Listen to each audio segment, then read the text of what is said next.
this up. Greetings, everybody. Grand Rising. If you got a weak stomach, if you are an angry man or a woman, you don't need to be in this book club. With this book, these are 3 books, right? And the day before yesterday, I did a class on do-it-yourself witch's broom like last night, so y'all can go to my page and my exclusives, and you can get the rest in the exclusive. And so I got all the little shreddings here. But anywho, this book is not for the weak. So if you're mad at the opposite gender or whatever, this is not for you. We know we have a lot of misinformation going around on social media, and I like to bring awareness for reading purposes, for building your brain cells, for building knowledge, for building intellect. But this is one of the books that me and one of my spiritual brothers, we used to talk about this book, and I finally got hold to that book. In 2022, I finally got hold to the book, and then when I went to order the book, found it was 3 books. So of course I had to get all 3, because I was like, okay, maybe he put something in this one that wasn't in this one, and maybe he put something in this one that wasn't in this one. So I got all 3. So we're reading. We already finished 1. We're reading 4 books. 3 of his, the same author, and somebody else's book. All right. So we already did the sister's book earlier, right? But we're going to get these, and I marked the pages the night before last. They're sticking out on the side. I haven't even looked at them, so I'm going to be just as surprised as y'all. Remember, we just opened the book, and wherever we opened the book, that's where I put the tabs at. And we did it to all 3 books. So we're going to read a little bit of all 3 books. Let me see if I can put this on an hour, no more than an hour, because I don't know how long these chapters are, so maybe 45 minutes. Yeah, let's do 45. And we have pop up later. But right now, we're going to read these books. All right, so a series of 3 books. Some of y'all got y'all books in the collective. Because we need to stop pointing the finger. Now, this book he does point out that confirmation. He does point out that some of this is women's fault. That some of these things that women do, the sneaky things that women do. So that's why I said, if you're an angry woman or angry man, this ain't for you, because I don't know what's going to be in this book. All right? I don't know what's going to be in these books. So I'm going to be just probably as surprised as some of y'all too. But if you weak and you're not open-minded, this book club, my book club is not for weak. It is not for weak. It is not for the weak stomach. It's not for the angry man or the woman. If you ain't healed yourself in certain areas, you're going to be pissed, okay? You're going to be pissed. I'm going to ring the bell on that one, because you're going to be like, because you're going to be in denial, okay, doing all that. So anywho, let's get with it. I'm not going to spend a lot of time. Ooh, it's on the page. Look here. That's hanging off the page. All right, so let's get in here. I remember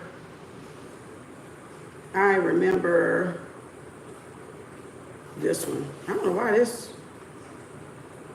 was right here. I remember reading this. Oh, I think I saw 2 in this book. Yeah, I did. I saw 2.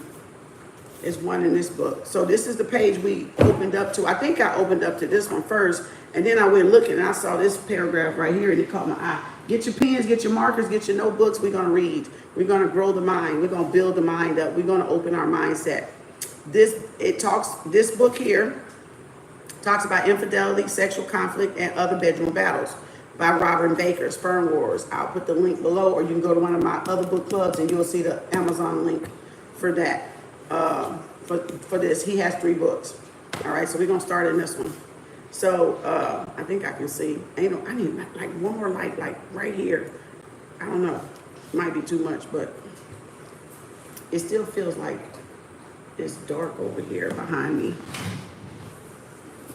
I don't know if this is up high or low. Maybe it's up on low, and I just don't know.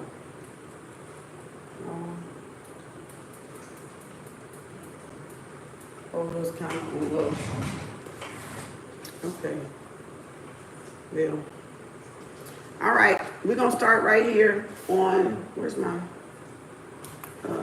I had a little paper sticking out, I don't know where it went. I think this is episode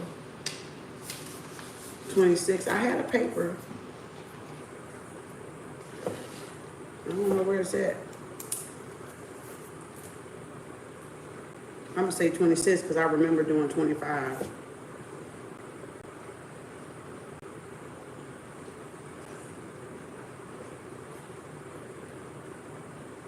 The blue and yellow book, 202. Yeah, I remember saying that. Page 202. All right. Get your markers out. We're gonna might do some lessons. But y'all did y'all homework in the other book? I ain't gonna worry about that one right now. I'm trying to see what pen I want to write with. I don't know. Let's go with the purple. All right. Humans are not the only mammals of which the female smells, licks, or sucks the male's tallywhacker. As part of courtship, monkeys and apes do so often. So do rats, dogs, and many others.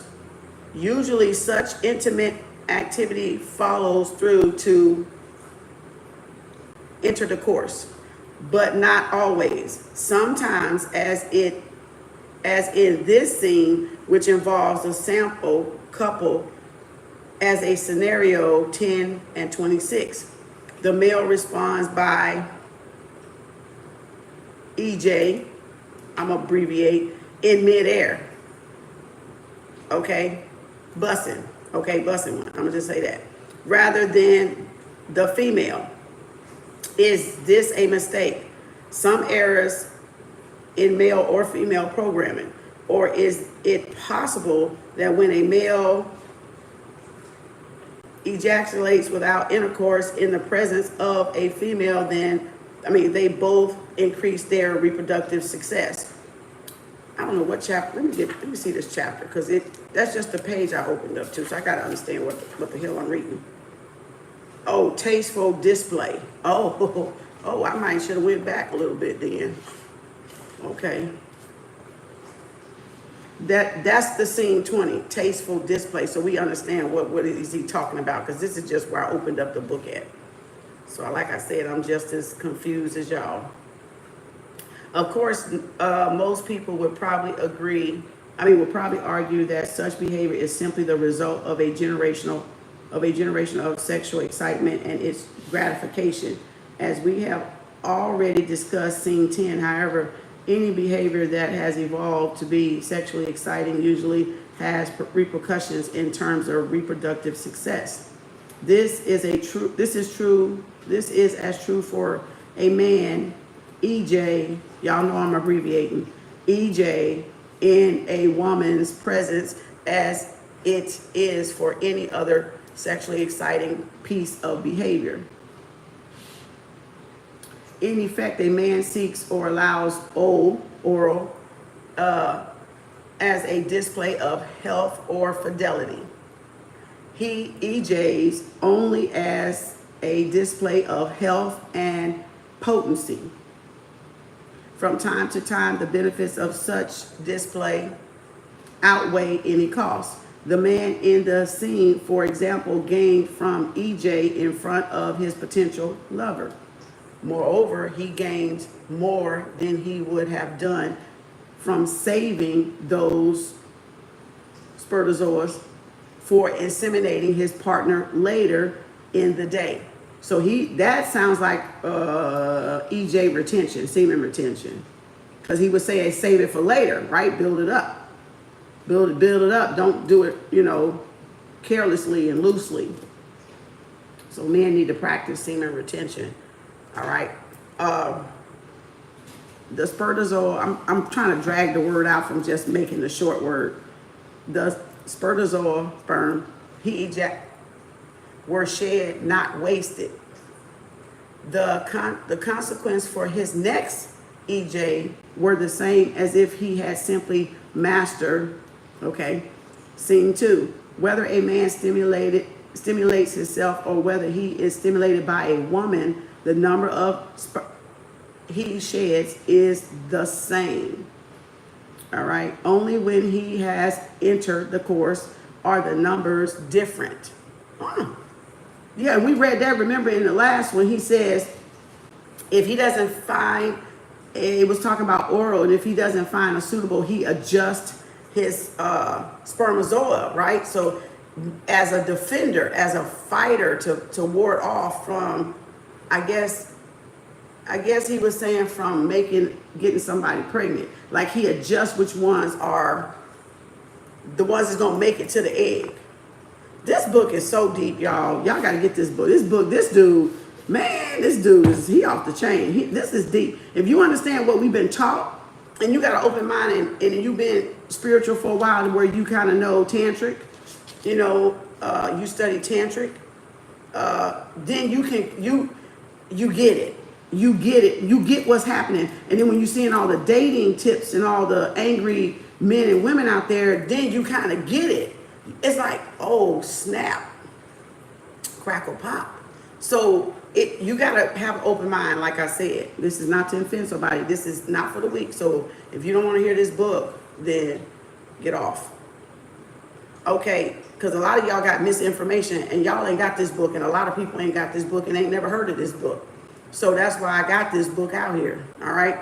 So let's see. Of course, as in the scene, a man does not know until the last minute whether he is going to have intercourse or E in midair. So he doesn't know if he wants to EJ in her or not. Like we've had people say in or out, right? If you have a respectful man, he will say that if you're doing it without the protection, right? He gonna say, do you want it in or do you want it out? So again, or if he gonna just pull it out himself without trying to get you pregnated. Damn, to the last minute. Like sex education 101, baby. We really getting in it, ain't we? So it says that the two EJs are different shows how quickly a man can adjust his ejaculate. Okay. After shedding spermatozoa, the man in scene 20 had an even younger and more rich, a more killer-rich EJ waiting in his tubes than he had before. Now, this is talking about the sperm wars that go on with the men in the semen. Okay, y'all get it? Okay. If the woman did not change her mind and allow him to inseminate her later anyway, his new spermatozoa army would be as good as if not better than the one he would have introduced earlier. The problem comes when he returns home to his partner. His waiting EJ is now ripe for inseminating a mistress, scene 13, not for routine fried eggs, I call sex fried eggs, with a partner, scene 12, or at least not a faithful partner. The point is, however, that if his partner really is faithful, he can afford to introduce into her body the occasional suboptimal EJ. If she is not, he cannot. Men's bodies seem to work to the following rule. Oh Lord, we gotta really get this one, huh? Because y'all don't understand men as women, and many men don't understand women either. Because y'all don't take the time to understand them. So I know this is probably gonna be good. All right, this is the rule. If I have had the opportunity to be unfaithful, then while I was away, so too has my partner. In the case of the man in the scene, this possibility was in fact a reality. His partner has been unfaithful in his absence. Scene 10. So when he inseminated her later that day, he had the inseminate he needed. It was the young, aggressive, and fertile inseminated appropriate to immediate sperm warfare, not the defensive low fertility sort appropriate to routine fried eggs. Like, am I the only one getting this?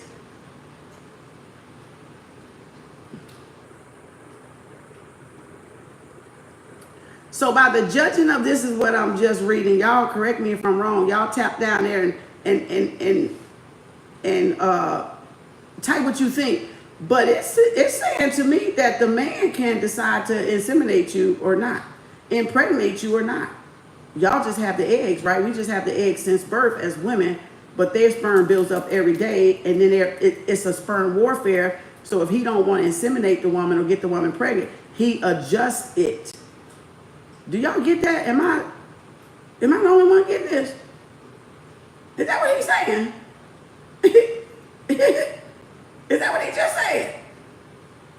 Oh God. Somebody better say something. Because I'm like, wait, what? Oh, so y'all dudes out here impregnating women, huh? Oh, okay, I'm gonna knock her up. Oh. Okay. But again, women, you let them in there. You let them in there. Don't remove that fact. But that seemed like that's exactly what that just said. But don't remove the fact y'all let them sleep with you.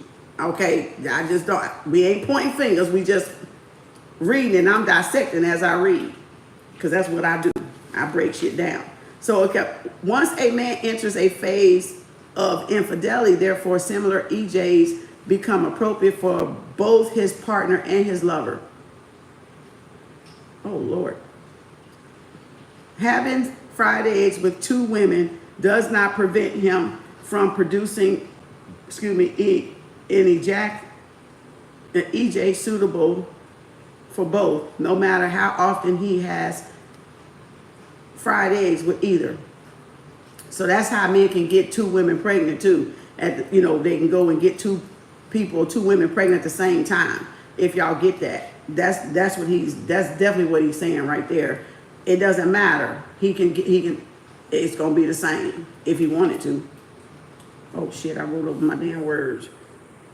So the man lost little, if anything, by EJing on to the grass.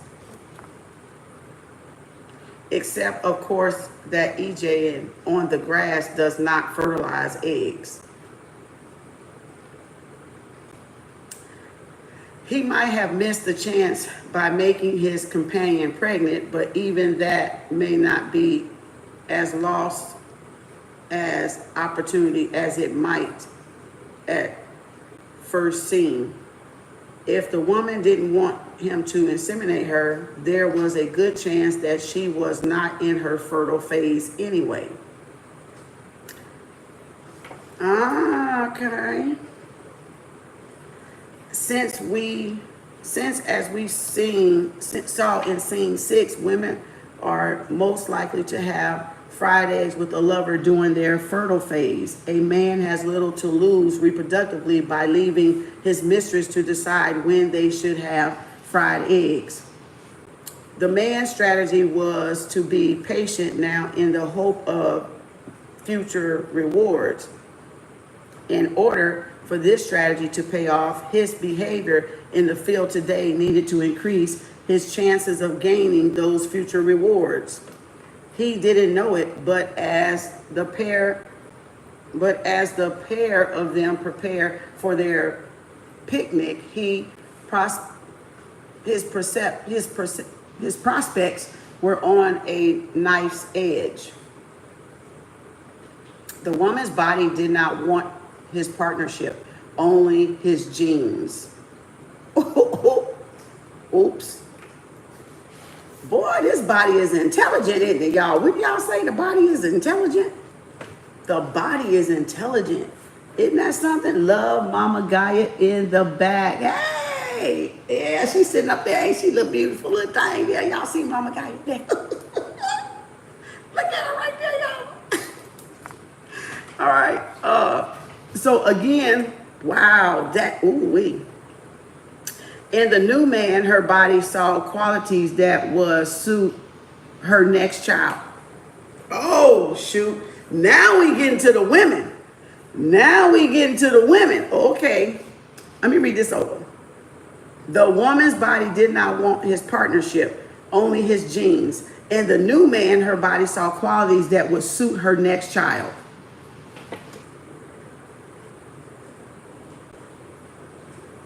Good God. Okay, I don't guess y'all heard that one, huh? If she were to have one, it says she would commit herself to having his child only if these qualities outweigh the potential cost of infidelity. The equation was, oh shit, okay. Oh, y'all just, look, he just told on y'all. He told on y'all.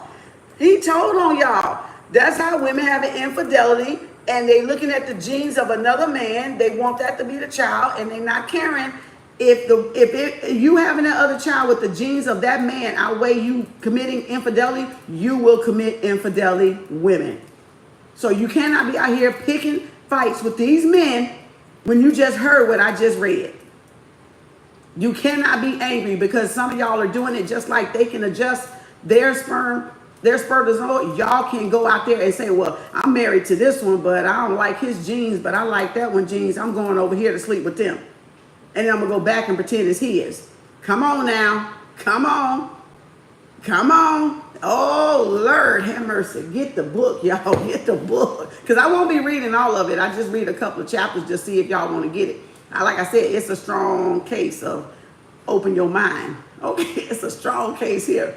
Opening your mindset so you can't be out there pointing fingers. Nobody can be out there pointing fingers. With this book, nobody can point fingers with this book. It'll be hard to. It points the finger at both man and woman. So if you're angry, this is not for you.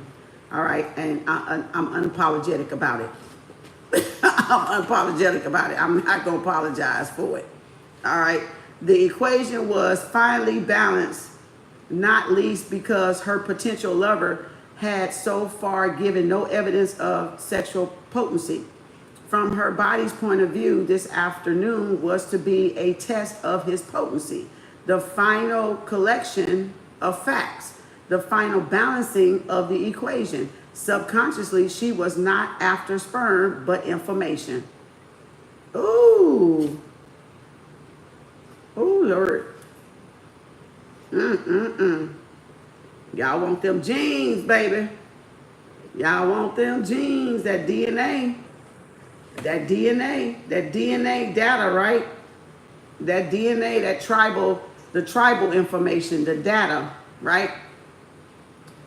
As my other friend, spiritual brother say, you catch that one on the way home. First, there was his body. She had never seen him naked, but when she did, she found his body as good as she had expected.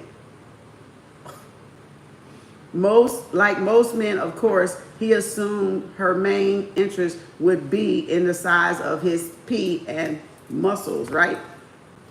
Y'all know what I'm saying, his tattlewacker. It says, what in fact interested her most is his nakedness, where his buttocks. Oh, God. Oh, Lord. Okay. The best indication of a man's health and hormones is the ratio between his waist and his buttocks. Ooh, okay. Okay. Y'all gonna write that one down now, ain't y'all? Y'all gonna write that one down now, ain't y'all? I bet y'all gonna write that shit down now, ain't you, honey? Okay, let me read that again for those in the back, middle, and the front for the third grade education. But you gotta, guess what? The man gotta want you too. That's the ass kicker right there. The man gotta want you, okay? The man gotta be interested in you, okay? That's what I'm saying too. The best indication of a man's health and hormones is the ratio between his waist and buttocks.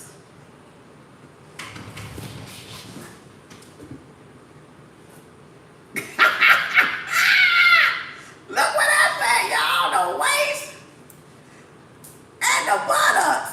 Really?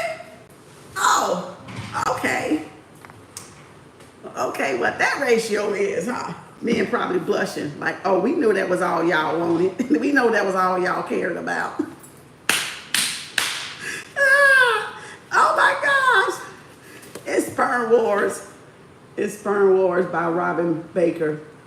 All right. He got 3. We can read a little bit from all 3 of them because I got them bookmarked. Where I just opened the pages, and this is what Spirit wanted us to read next. So hey, we reading it. That's all I know. Ideally, a tape around his waist should measure nearly the same, about 90% or so, as the tape around his thighs and buttocks. Firm, tight buttocks as good, though of course not perfect, indication of his health and fertility. I'm gonna carry me a and I got one too. I was measuring my pictures yesterday. Look like I'm gonna be putting this in my purse. I'll be like, let me measure you. Look at it. I didn't even know why I had this out. Look where it came in at. I didn't even know I had this out, y'all. I was measuring pictures, me and my son, and I just happened to look in the kitchen drawer and pulled this out yesterday, and it was over here, and I just threw it back there. Look at God. Look at God.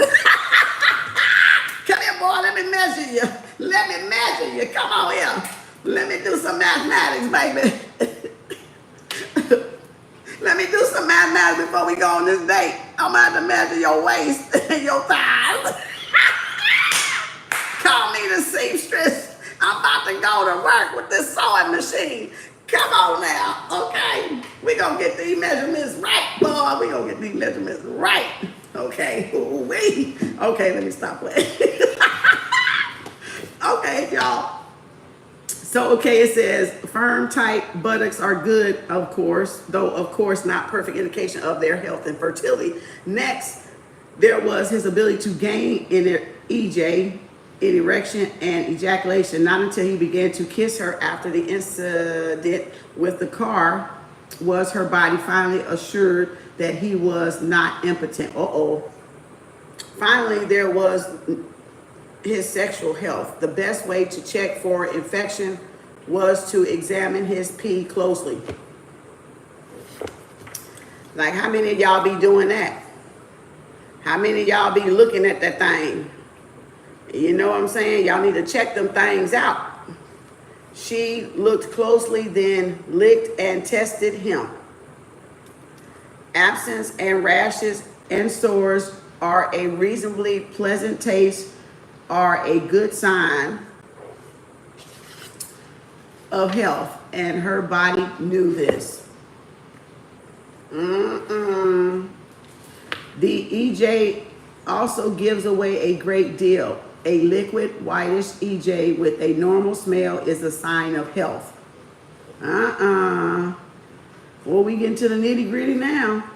That's what men can do for y'all. If y'all remember, part 1 told y'all in one of these books that they test that and adjust, make that adjustment. They'll go down there just to see.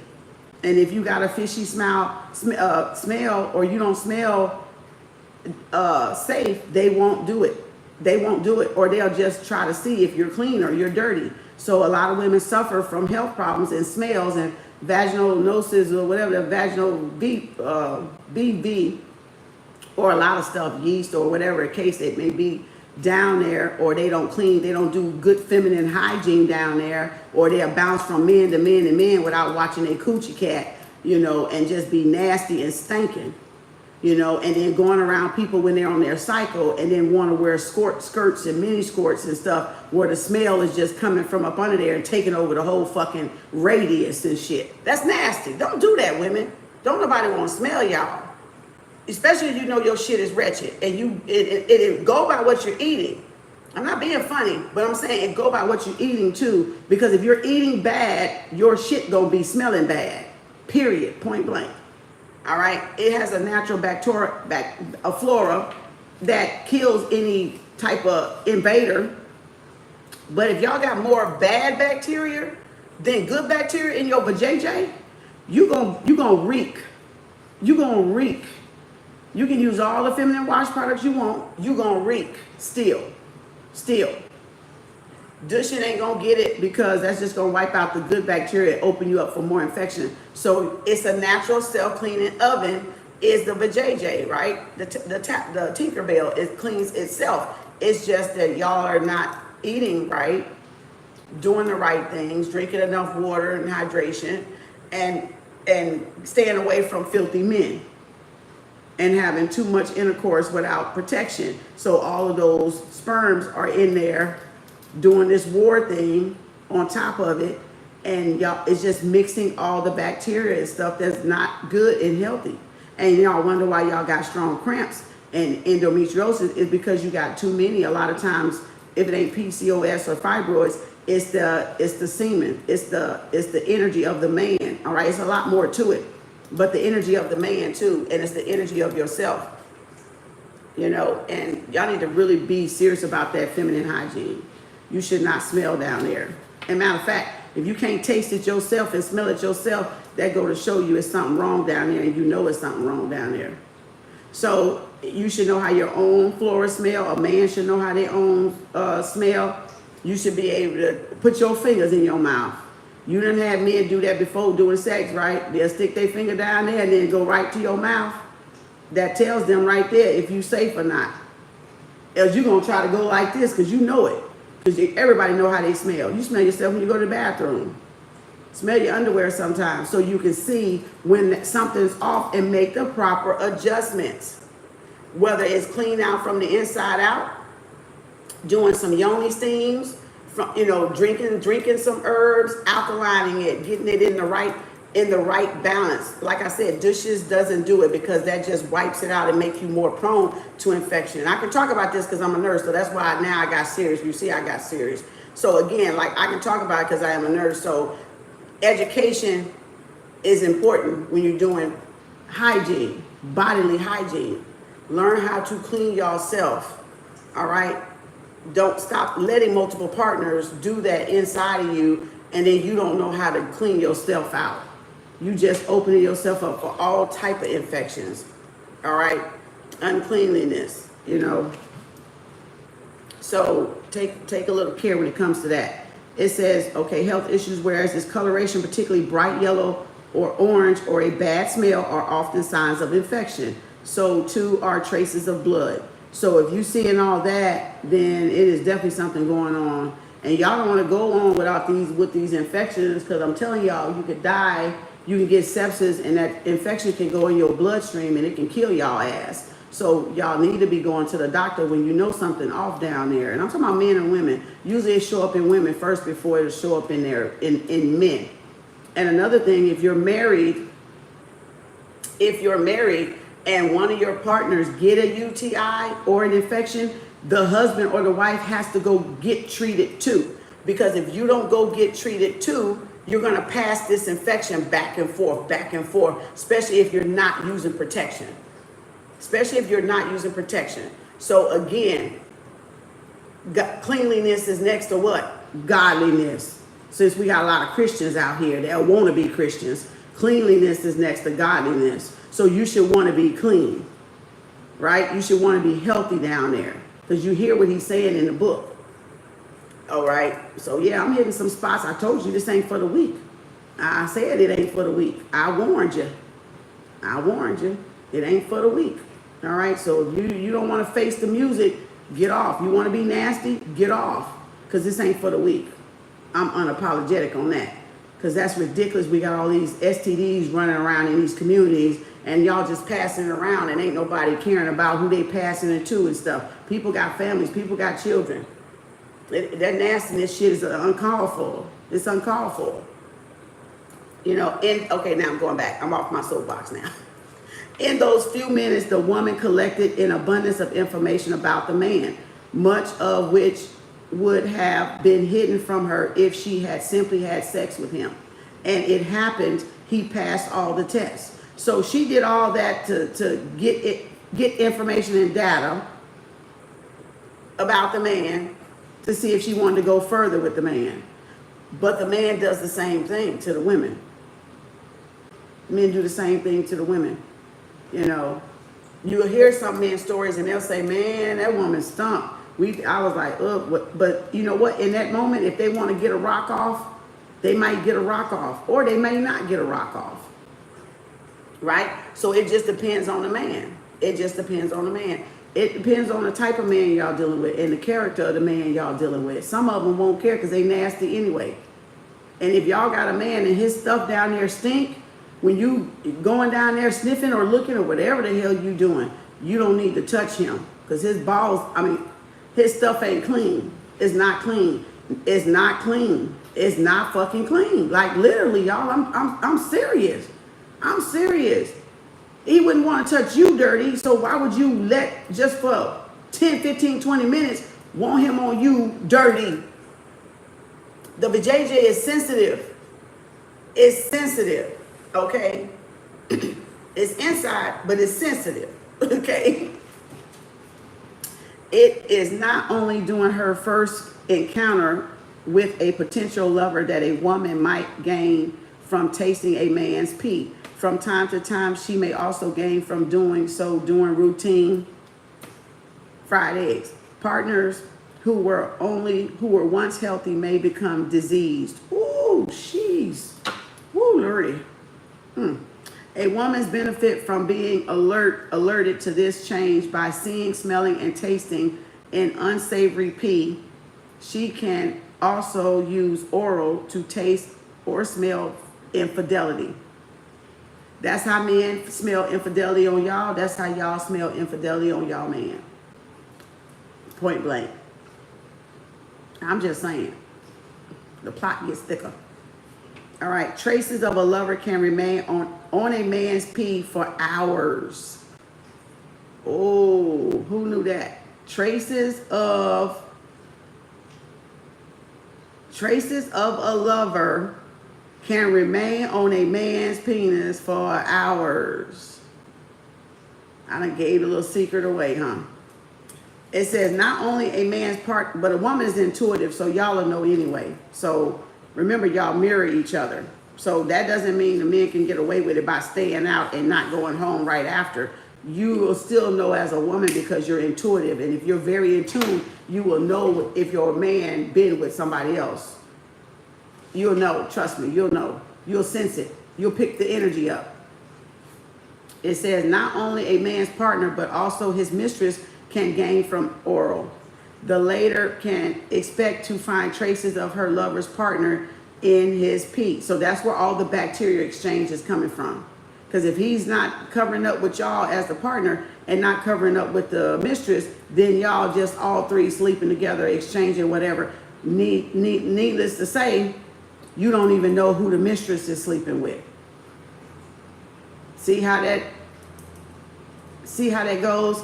When you don't know who the mistress is sleeping with, but them two sleeping with each other, and you don't know who else he may be sleeping with, because if he's sleeping with one, he can be sleeping with another one. He could be sleeping with another one, then he's going to bring it back to his wife. The wife could be faithful or could not be faithful. Right? Or the wife could be like that with different men, and then the man could be faithful. And you don't know, because you don't know how many she's sleeping with. All right, so this is, Lord. Wow.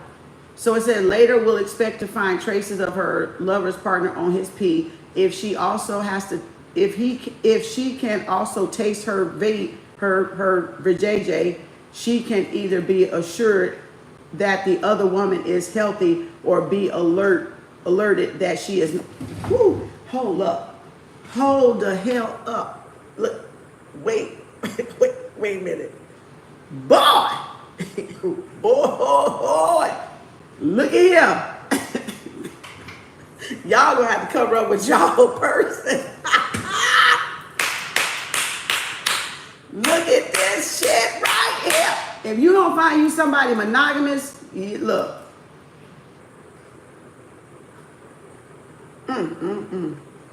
Y'all, that just did it for me. That just did it. That just did it. That took the cake right there. That took the cake home, Sally. That took the cake home. Did you hear what this man just said?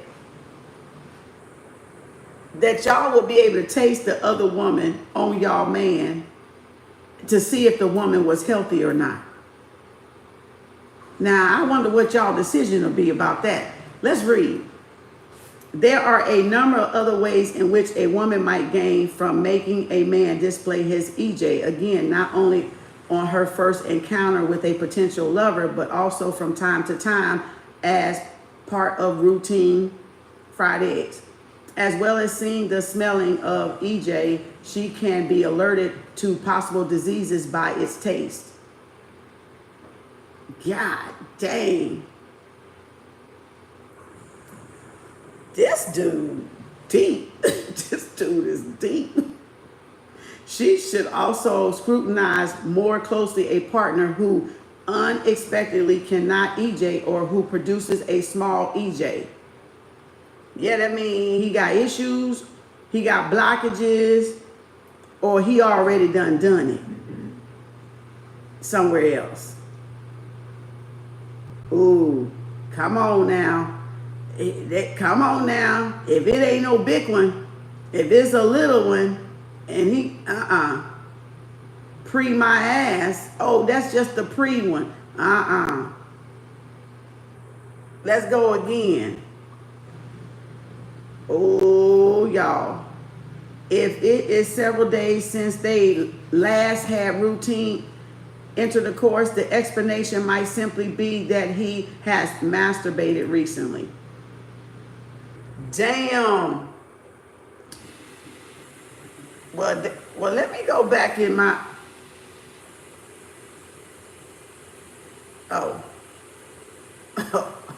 well, that makes sense. Oh, shit. Where was this book when I was married? Damn it. What?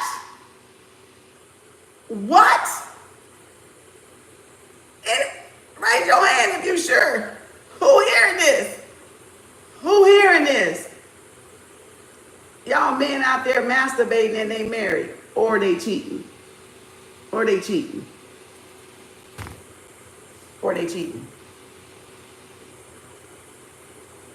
Because if y'all haven't done it, and it's very little, who was it? Who was it? Boy, he gonna have y'all looking at y'all men like this. I'm gonna have y'all looking over there like this. You been in that bathroom again? Oh Lord. Ooh, this gonna open up a whole lot of eyes, okay? This gonna open up a whole lot of eyes, huh? Even discovering this is useful to her, scene 13, but much more importantly, the explanation may be that he has recently been unfaithful. Look, I already said it, didn't even read it. The time scale for scrutiny is rather short, but not so short that a woman cannot sometimes catch her partner out. For example, many men would have difficulty ejaculating in front of their partner in the first hour after inseminating a mistress.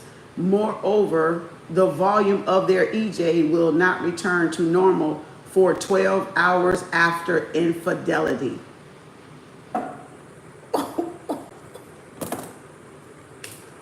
We're going to highlight that one. For those in the back, you're in the front. Oh, with a first grade education.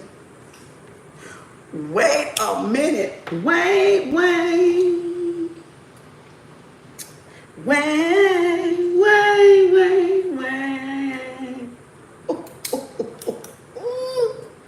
What? Oh, Lord. Despite this scrutiny, a man can still gain from deliberately EJ in front of his partner from time to time, choosing each occasion carefully so as to display a good EJ can be a powerful way to advertise his continuing good health. So we know we got erectile dysfunction, ED, prostate, stuff like that with men. He can also reassure or mislead his partner over whether he has recently been unfaithful. So he can let it build up just to say he hadn't been unfaithful, but he has been unfaithful. It is a testimony to his success of his male strategy that most women probably would not notice a smaller EJ than usual. This is precisely because most men do not display their EJ very often. And when they do, they pick their moment. Nah.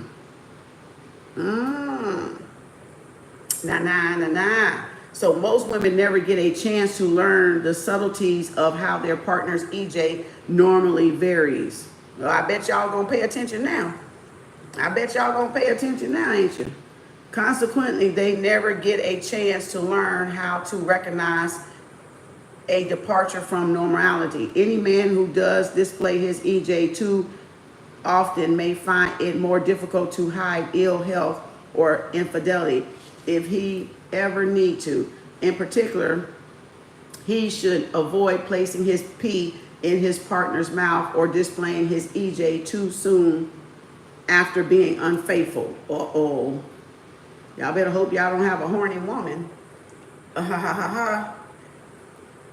It says it follows that a woman's best strategy is occasionally to pick her own moment to give oral or to stimulate often EJ.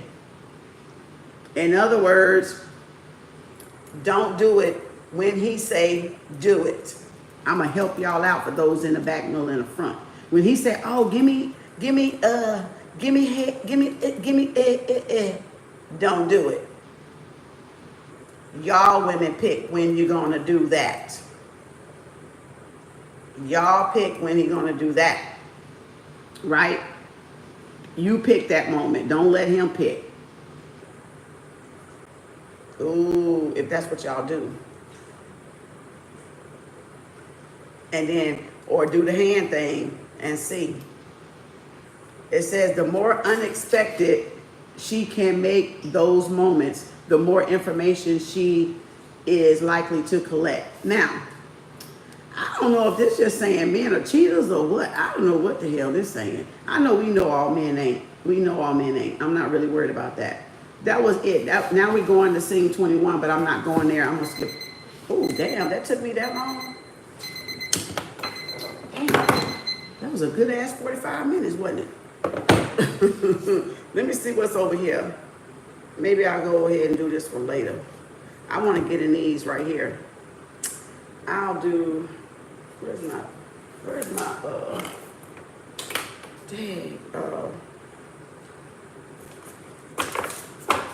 hold on. We'll do this. I got to read a little bit out of all, so we got to do this later. We'll do this next. We have to do that one next. Ooh. That booger was hot. That was hot off the press. Ooh, that was hot off the press, y'all. I didn't see that one coming. I definitely didn't see that one coming. All right, now let's get this other one. These shouldn't be that long, I don't think. Dang, I did not see that one coming. All right, where did I stop at? 202 to 208. Okay, I don't know, y'all. Let's see where did I open up? This is one we did at first. Uncle Who? Did we do Uncle Who? Yeah, we did Uncle Who. I don't need that there. So this is the next one. Ooh, The Coming of Women. This is his next book here, and this is Sperm Wars: The Evolutionary Logic of Lust, of Love and Lust. All right. The logic one. We're on 250. That's where I'm gonna start off at this one for book club. We're doing 3 books. Keep up, baby boy. Okay. Now let's see. The Coming of Women. The woman rubbed the steam off the bathroom mirror so that she could examine her face yet again, reassuring herself of the 4th time that evening that the spot on her chin had almost gone. She carried on toweling herself dry, 20 years old, and she was still getting pimples. Surely she would grow out of them soon. As she hung the towel over the radiator, she noticed that nearly empty box of tampons on the shelf and smiled. Which one of them would make the supreme effort and put it back in the cabinet this month? It was a week since her period had finished. Strange how they tend to coincide. It said, and neither of them had yet managed to put the box away. Powdering herself, she felt her throat tightening. Even after a year together, she still got excited at the prospect of sex with her partner. She had been looking forward to this all day, and there was a tingle between her legs already.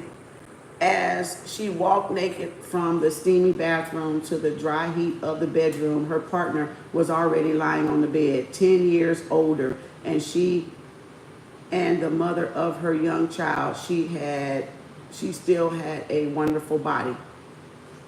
How much better it was to lie down next to a soft, smooth, yielding, and competent woman than a muscular, urgent, and selfish man. Wait. Oh, hell. Oh, heck. What? Spirit? What? I'm like, wait a minute. Is this? Whoa. Wait a minute. I'm confused. Let me go back.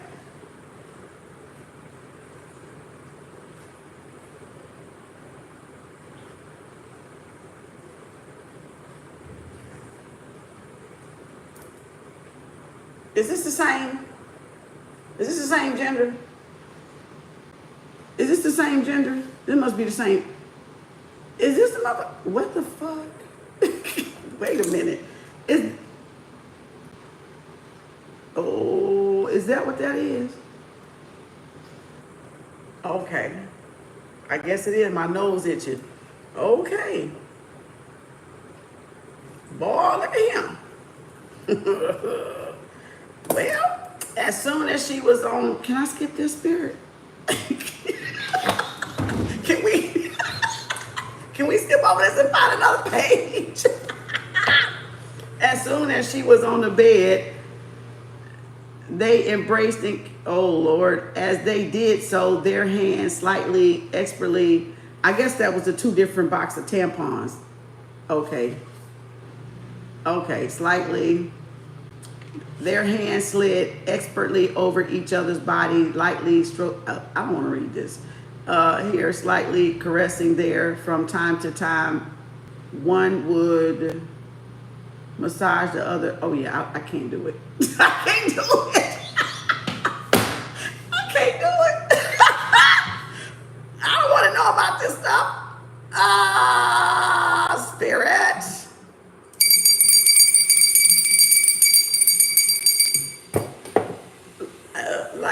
Like y'all, I'm gonna let y'all have this one. We're gonna have to move on. Spirit, I'm gonna have to be the bad girl today. Wait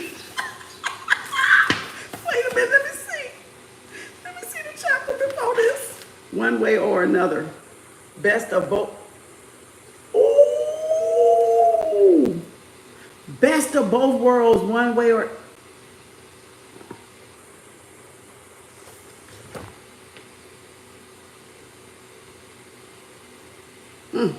okay, I'm gonna do it. I'm not gonna do y'all like that. I guess. Yeah, it is. Okay, having discussed the way homosexual behavior can aid men in their pursuit of, okay, it ain't that long. I think I can choke it up. Oops. Okay, hold on a second. Wait a minute, let me I don't know what he finna say. Hold on. I don't know what this man finna say. Good Lord, have mercy. As soon as, okay, their hands slightly, expertly over each other's bodies, lightly stroking. Here, lightly caressing there. From time to time, one would massage the other's breast, play with the nipple, and gently stroke the pubic hair. Okay, taking turns, they move down. Oh, why does he gotta go ahead and do all this? Why he gotta describe the whole act? Damn. Turning it, taking it in turns. They move down each other's bodies, kissing and licking as they went. Each doing to the other what she most wanted to be done to herself. After a while, the woman sat aside her older partner. Remember, they 10 years apart, facing away from her, then bent forward to lick her thigh, the lick between her legs. As she did so, she raises her bottom in the air, presenting herself to her partner's tongue. This was the part she liked best. Okay. Whenever she felt like having, this never, I can't even read this, y'all. I'm sorry. I can't. This never failed to take her to the brink as the warm, wet tongue licked and probed her vajayjay. Then so, why is he telling a story here is what I'm trying to figure out. Then so, gently massaged her clit. She felt the sensation she would be anticipating all day. They kept each other on high for minutes as they neared the edge, but never crossed. Exquisite through they both found oral. They rarely climaxed from that alone. Okay. Finally unable to wait for release any longer, they lay back alongside her partner. Her momentary loss for focus soon passed as they kept deeply, each briefly tasting her own juices on the other's tongue. Okay. As they kiss, this is very descriptive, y'all.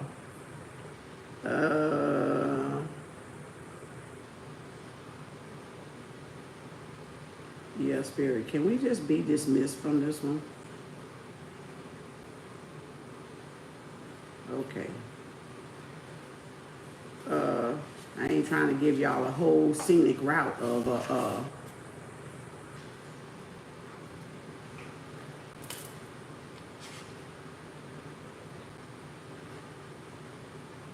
let me see. It had been over a year since she had sex with a man. In fact, her current lesbian relationship had been so rewarding that she had begun to think she would never feel like having sex with a man again. Okay, so that's what this is talking about. All right. Let me see. This is bisexual. Having discussed the way homosexual behavior can aid men in their pursuit of reproductive success, it is relatively straightforward to do the same here for women. This is because there are many similarities between men and female bisexualities and relatively low differences. Even those differences that do exist are largely just a matter of degree. For example, on average across societies, there are fewer bisexual females than males. A trend that is also shown in most animals. In any given human society, there tend to be about a third to half, I'm just getting these stats here, a third to half as many women bisexuals as men. In large industrial societies in which only about 6% of men show homosexual behavior, about 2 to 3% of women do so. In societies in which all men show homosexual behavior, about 30 to 50% of women do so. These differences mean that on average, we would each need to go slightly further back in our family tree to find a female bisexual than to find a male. It says, but the difference is only about one generation. Back Oh, okay, this is interesting. I'm about to, now the statistics I can read. Back to about 1850 instead of 1875. Y'all heard that? I guess y'all heard that, huh? You gotta go back. Okay. Not to look for the male, but the woman. I wonder why he say that. We should each need to go slightly back further in our family tree to find a female bisexual than to find a male. But the difference is only about one generation, back to about 1850 instead of 1875. Not only there are fewer female bisexuals than men, but on average, they being their homosexual lesbian activities is a little later in life. Only 50% of bisexual women have had their first homosexual experience by the age of 25, and only 77% by the age of 30. Some do not have their first lesbian experience until they are in their 40s. After, another difference between men and female bisexuals is that bisexual women do not have many homosexual partners as bisexual men do.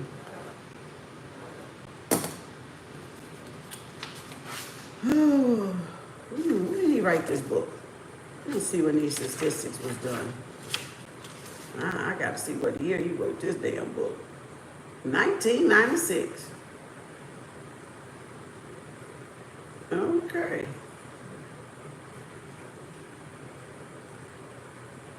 Oh. Okay. Only 4% of bisexual women have more than 10 homosexual partners in a lifetime, compared to 22% of bisexual men. Similarly, women are more likely to have longer lasting monogamous relationships with each other than are men. A common pattern shown by the women in this scene is for a woman to stay in a homosexual relationship for 1 to 3 years before moving on to a hetero relationship. Also, as shown in the scene, older women often fit in a stable homosexual relationship between successive heterosexual ones. Compared with these minor differences between male and female homosexual behavior, there are many important similarities. For example, most women who show homosexual behavior are bisexual. Further than 1% of women in any society are exclusively homosexual throughout their lives. Over 80% who show lesbian behavior also show hetero behavior, as did both women in scene 31. All human societies contain bisexual women. Moreover, female bisexuality is genetic and inheritable.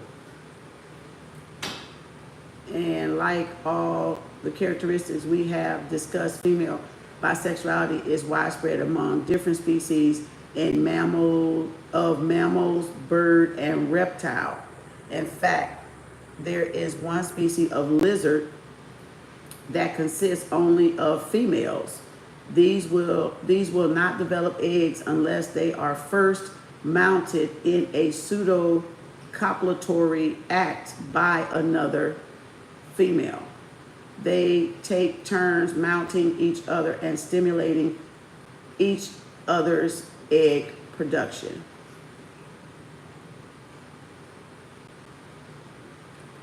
I think I lost people in on that one. They just, my numbers went down on that one. They like, hell, I don't want to hear about that. That's interesting. I never knew all those percentages.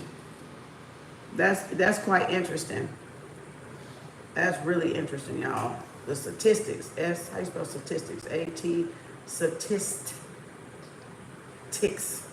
I'm gonna have to, that's interesting. I didn't know they had a lizard like that. Species of lizard consists only of females. Many similarities and few differences between male and female bisexuals are significant enough to justify a similar interpretation of two types of behavior. When we compare the reproductive success of female bisexuals and heterosexuals, we reach precisely the same conclusion as we did for men. As a strategy for the pursuit of reproductive success, female bisexuality is a real and successful alternative to heterosexuality.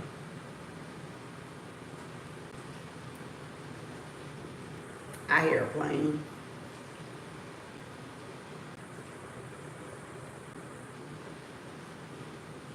So the fact that I'm skipping around, because I'm trying to see what he's talking about.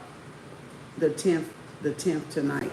Okay, the fact that female bisexuality is less common than male suggests in evolutionary biologists either that women have less to gain from bisexuality than men, or that they have more to lose, or both. However, it is unlikely that bisexual women have more to lose. Quite the opposite, in fact. For example, not only do male bisexuals seem much more likely to be at risk of disease, they are much more at risk of violence from homophobes. This is probably because lesbians are much less of a reproductive threat to heterosexual women than are gays to heterosexual men. This is an interesting damn book. The conclusion, therefore, is that if a woman do not have more to lose from bisexuality than men, they must have less to gain. And this should not be surprising. We have already seen that males have a lot more to learn about sexual technique during early adolescence than females do.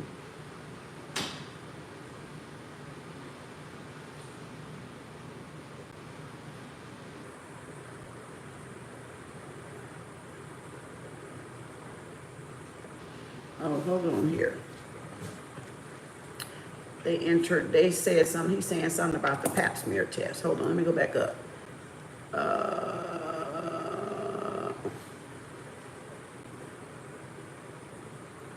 In many ways, we know more about the cost and benefit of female and male bisexuality. This is because it is much closer to know how many children a woman has had at different stages in her life than it is a man, especially a man who has had many different partners. For example, we know that by the age of 20, a bisexual woman is 4 times more likely than a hetero to have a child, and that even by the age of 25, she is still twice as likely.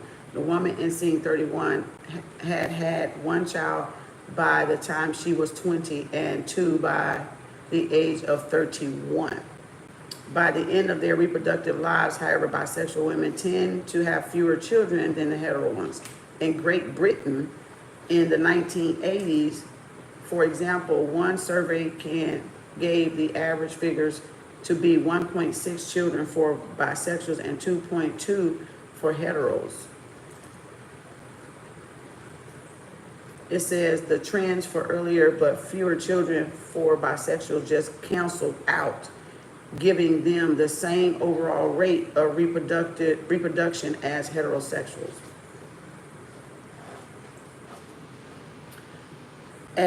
Okay, as briefly mentioned, part of the reason bisexuals often end up with fewer children despite an earlier start than heterosexuals is that, like the women in the scene, their reproductive lives can be curtailed through disease.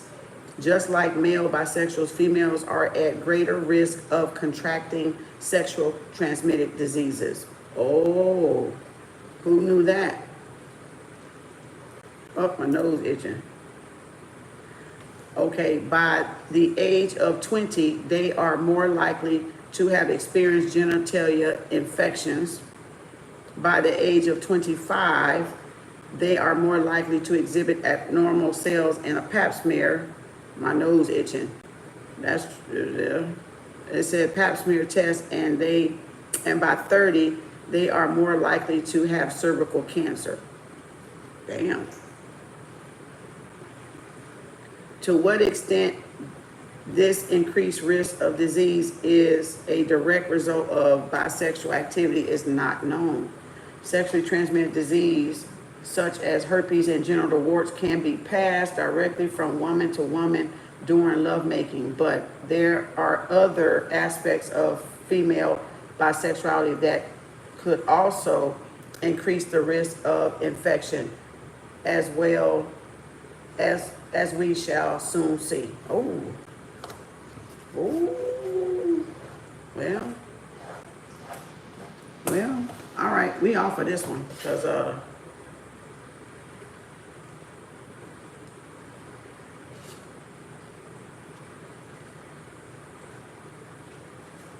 hold on. Oh, hold on, hold that. No, we not. Hold on. This going with that book over yonder a little bit. Not only do bisexual women promote sperm warfare more often, but they seem better able, through a finer details have not been measured, to control sperm retention and also the outcome of the warfare. They are more likely to masturbate, and to masturbate more often than one heterosexual woman. They thus create stronger cervical filter, scene 22, when they do have sex with a man.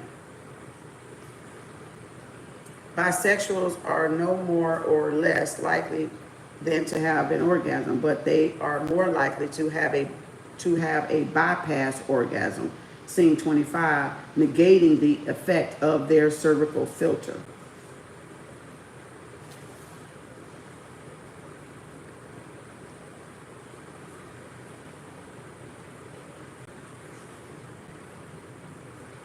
The elements of deception needed to exploit infidelity are probably better practiced with another woman than with a man. Moreover, they are best practiced within the context of a relatively long-term monogamous relationship with a woman,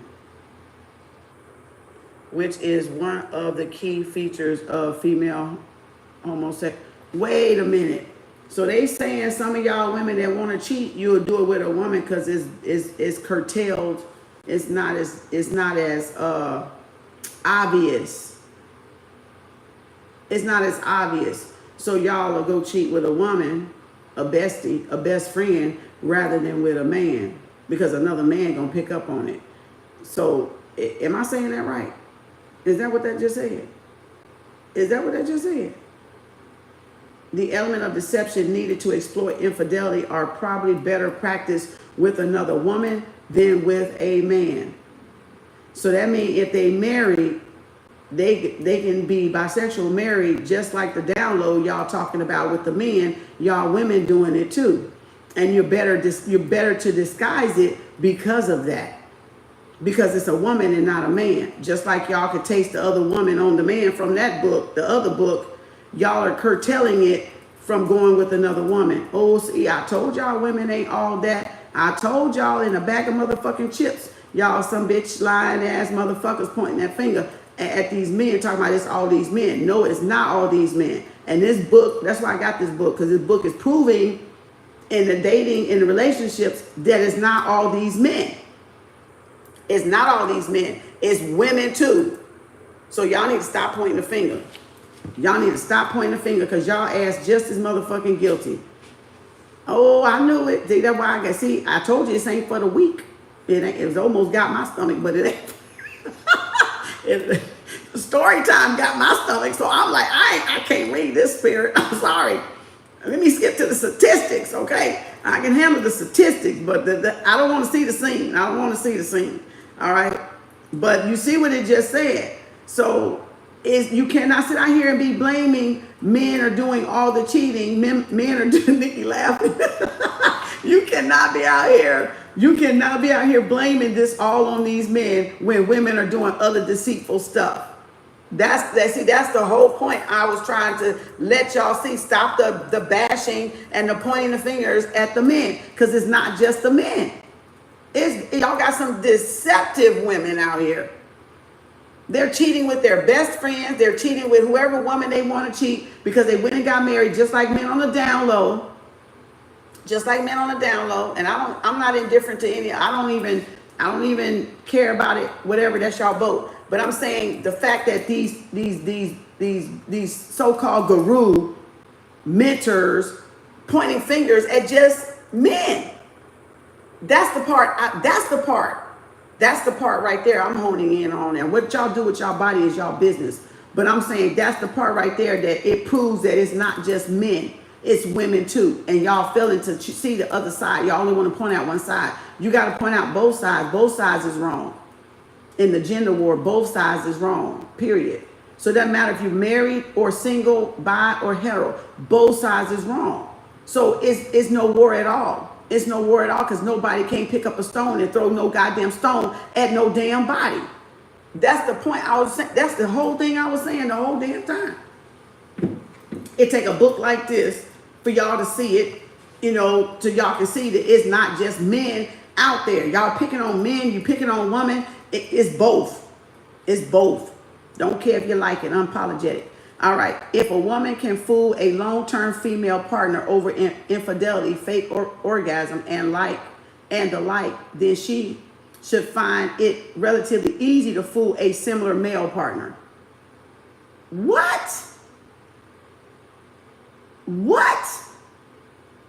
Does that not say deceptive? That says deception, right? So if she can do it to a female, it's easy for her to do it to a man. Easy. Because she can do it to a female. And we're more in tune. Wow. It says this allows her to exploit the advantage of infidelity and sperm warfare, seen 21 and 26, while reducing the risk of having to pay the cost. So go still have sex with a woman so she don't get pregnant. Now you can't fucking tell me. Y'all cannot fucking tell me that ain't some slick shit right there. Just like a man would go with a man to what? Keep from getting pregnant. Be on the down low. So both of y'all at fault, just like I said. Check the math. Check the math. Check the fucking math. See what I'm saying? Y'all feel these teachers and these people that's teaching this shit ain't giving y'all statistics, ain't giving y'all the true facts on what's really going on. They want to leave.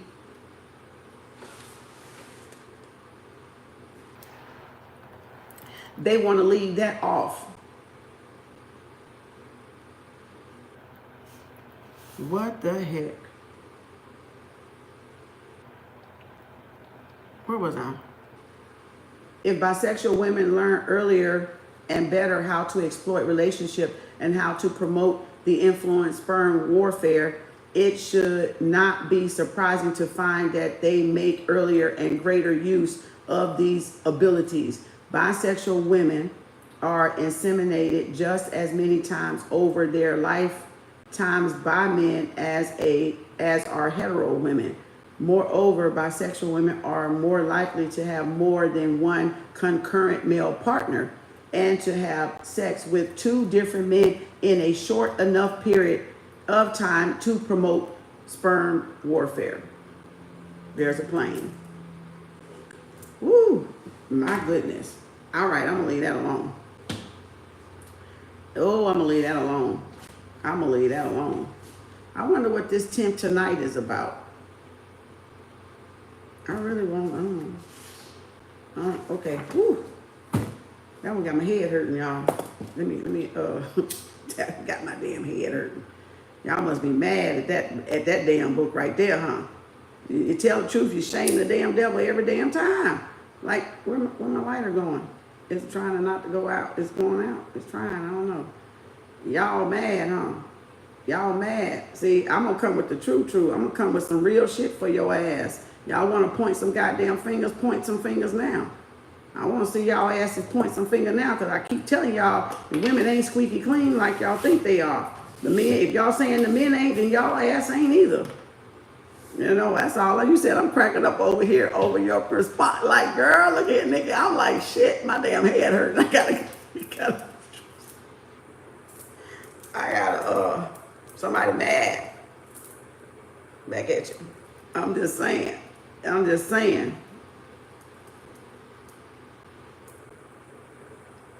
You know, truth hurts people. You see what I'm saying? The truth hurt people. So now.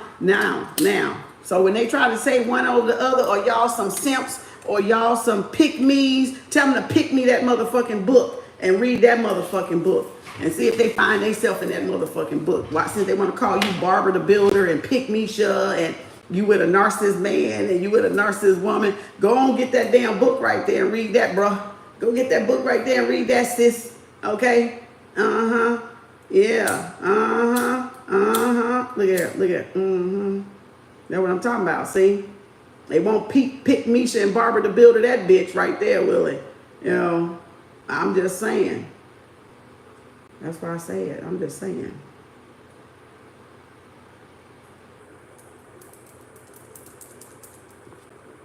I'm just saying. So they're creating gender war just like in the other book with the men cheating on the women. It's a gender war. It's a sperm warfare. This is what y'all seeing play out right now on all the social media. This is what y'all looking at right now. The gender war, the battle of the sexes. The battle of the sexes. And like I told y'all, let me get the board. And like I told y'all a long time ago, when I told y'all, who was that, Musk? Who was that, Musk? He said we going to Mars. We're going. Oh, damn. I ain't got no marker. Okay, I guess I'll do this. He said we're going to Mars, right? It was that Musk? Was that Musk that said that? Wars. M equals W. Women, men. I mean, men, women. Right? Mars. What is Mars? Where's my sign? I forgot. Oh, the Aries sign. Mars, right? And then if it was Venus, it would be this, right? It would be Venus right here, right? Right? It would be Venus. Where's she at? Right there. Venus and Mars, see? We going to Mars. You got men. Mars deals with your relationships with men. And Venus deals with our relationship with women. You see that now? That's what they doing. So they creating this whole gender war. And now we know it's called a sperm warfare. I think I spelled that wrong. Sperm warfare. That's what y'all got going on. And that's the separation. So what they want to do is they want to separate it. They want men over here and they want women over here. Right? So there's a separation. It's no more like this because this is balance. This is balance. This is my eye. Right? That's my eye. That's math. That's population. Right? That's how you populate. That's how you reproduce, right? For us, for humans. That's reproductive. That's co-creation.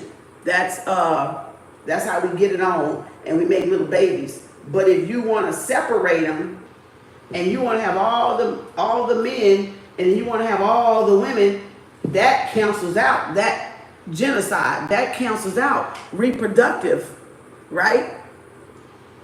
That cancels out you going with you finding a man or husband or boyfriend or a wife or a girlfriend. It cancels it out because you'll have all the men over here that y'all claim are down low and y'all have all the women over here.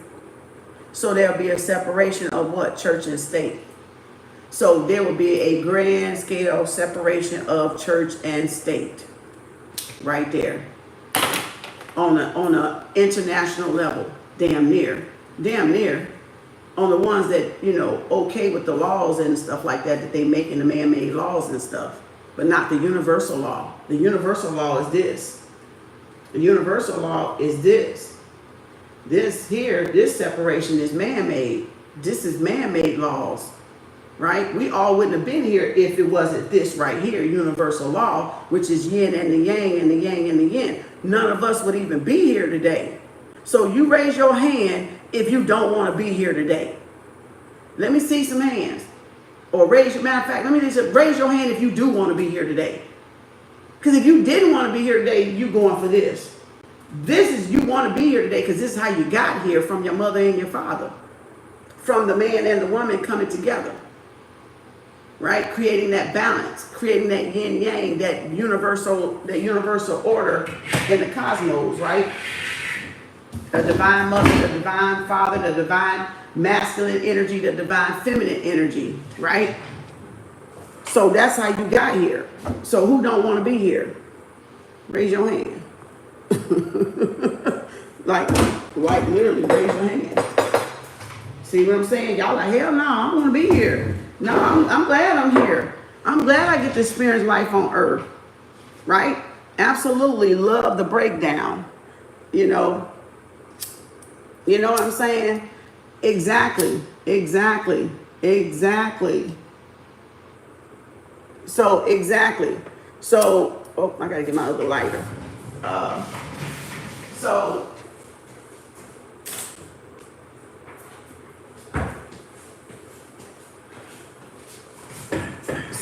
that's when he said going to wars, because the M and the W equals each other. So it's a gender war, it's a sperm war. This guy is way ahead of his time. He's way ahead of, he knew something that we didn't, to write this book in 1996 and then say y'all have to go back to the 1850, right? And he wrote, what did he write this other one? This first one we did. 1996, and then he revised it in 2020. So he just did a revision of this one. So just like I said, why I got 3 books, because I said he probably put something that wasn't in these, probably in the other ones, which he did, because he revised that one. So I need to find the original of that one.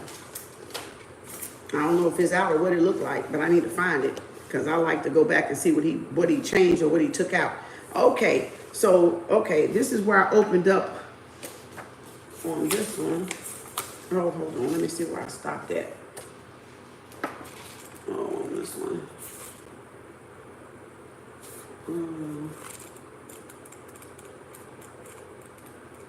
We kind of skipped around.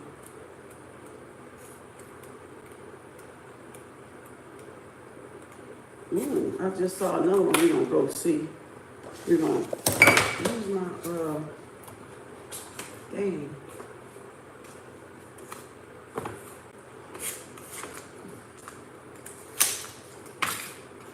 All right.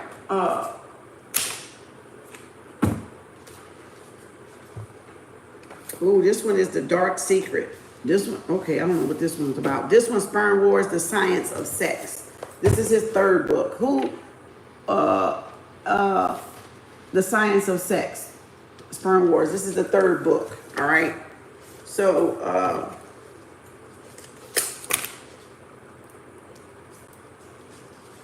I'm trying to think which one I want to. Interesting book. Let me see when he write this one. Let's see how far back we're going on this one. 1996. So this was on 1996 too. These like little scenes. He's putting together little scenes. This man has a Ph.D. Robert Baker, Ph.D. So this is somebody that's went to school, did some studies or whatever. All right. So if your stomach weak, don't come up in him. Because if you one-sided and one-minded, you know, don't come up in here, because this ain't for you. This above your head. It's above your mindset. I think I want to go. I don't think I want to. I see the chapter is called Dark Secret. Is this another story? This might be another storybook. So this is the page 179 that I started on. All right, when I opened it up to see where Spirit wanted us to read at. I'm gonna go back. Okay, giving her okay, so I'm gonna go over here. 178, because it's a, okay, so we're gonna go right here. Rereading 3 books at a 3 books at a time, y'all. Because I'm not reading the whole books. I'm just letting y'all hear whatever Spirit opened up the page to. Okay. This woman had just finished menstruating. Ovulation, if it was going to occur in this cycle, scene 15, was therefore between 7 to 20 days away. And the intercourse that just had finished would not make her pregnant. Oh, wow, Spirit. Wow. Do y'all see how Spirit had put these pages together when I just opened them up 2 nights ago? Like I just opened them up and all 3 of them kind of go boom, boom, boom, boom, boom, in with each other. That's how you know this is divine. That's exactly how you know this is divine. And the intercourse, it says, okay. Nevertheless, the sperm from this intercourse could influence sperm retention at her next intercourse, which in its turn could make her pregnant. Scene 7. As far as we know, infidelity during her next fertile phase is unlikely, but as always, not impossible. So even though this current intercourse was during her infertile phase, it was important to her to retain an optimal number of sperm. For all she knew, these sperm might suddenly, albeit indirectly, play a role in influencing the paternity of her next child. Wow. So again, it's talking about cheating women. Again, cheating women. Let's get this straight. Cheating women. Again, it's talking about cheating women in this case scenario. Not men, women. Not men, women. Okay, let's get that straight. Let's get that straight for those in the back, middle, and the front with a 3rd grade education. It says, giving her situation, all the women needed from her intercourse was a small number of young sperm in store in her cervix.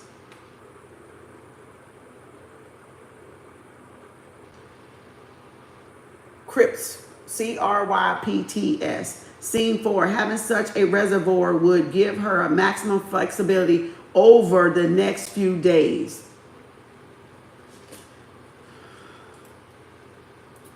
When sometimes during those next few days, her body decided what cervical filter would be ideal for her next anticipated insemination, she would have all the raw material necessary. Is y'all there? Are y'all hearing this? Who knew all this? Who had these books before now? Anybody had these books or heard of these books before now? Raise your hand. Or this y'all first time? This y'all first time hearing of this book, these 3 books? Yeah, this y'all first time hearing of these 3 books? You see the information? That's why y'all can't go with what people say on the internet. You have to read the books yourself. You have to know how to go get some information people pass along and go do your own research. That's why you can't believe everything y'all hear. They make it seem like we ain't doing no wrong as women. Like literally. Literally. This is some cold shit. All right. This is some oof. All right, she would have all the raw shit necessary. Without sperm in her cervix crypt, her opinions would be much more limited. Scene 22.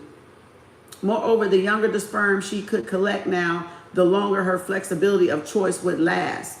Of course, at the same time, she collected the sperm that would give her this flexibility she needed, as always, to minimize the risk of disease.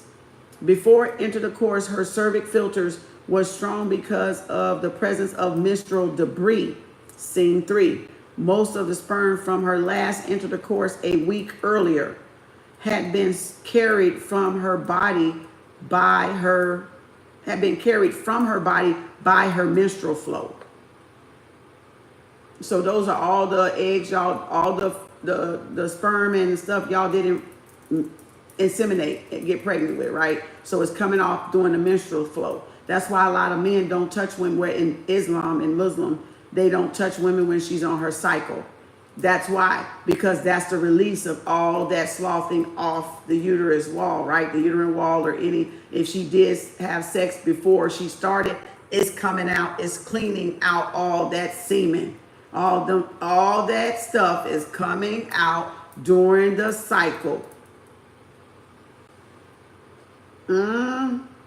Okay. A few infertile sperm might still have been in her oviducts, and a few of her cervical crypts might still have maintained a number of, albeit fairly geriatric sperm.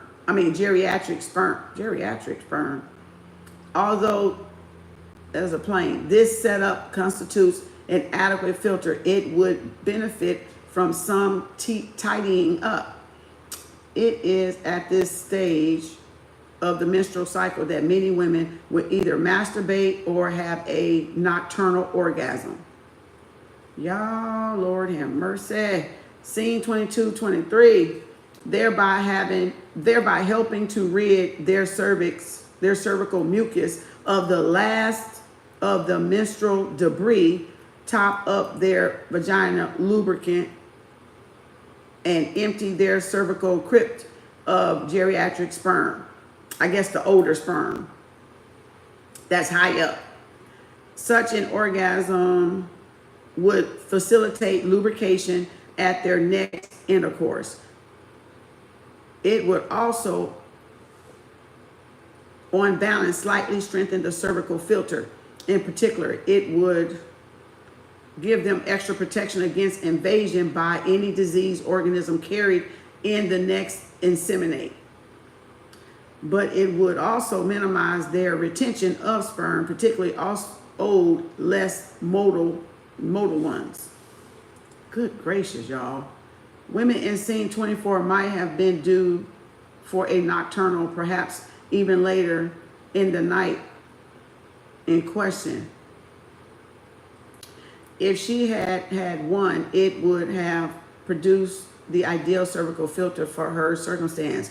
But an unexpected intercourse intervened before this could happen, and when her partner immediately foreplayed, her cervical filter was not ideal for the inseminate she was about to receive. She could, of course, have resisted the sexual overture and waited until her body had prepared her cervical filter properly. However, she did have another option, and this was the one she pursued. Having failed to prepare for this unexpected intercourse by having a nocturnal or masturbatory orgasm, her body instead tried to engineer an orgasm during foreplay. God, y'all men hear this? Y'all like, damn, I'm wearing a Jimmy now. I'm no glove, no love now. Shit, everybody gonna be no glove, no love in a minute when I get done with this book. You know, a foreplay orgasm performs all of the functions of a nocturnal or masturbatory orgasm, and for the women in scene 24 would have been a perfectly adequate last-minute substitute. The problem she faced in pursuing this option was that her strategy required cooperation from her partner. In part, she needed him to provide stimulation. More important, she also needed him to give her time to climax, but he did not. As a lot of them don't. Okay, we will discuss why he did not in scene 25. The simple answer is that he would benefit most from his partner climaxing during intercourse, not during foreplay.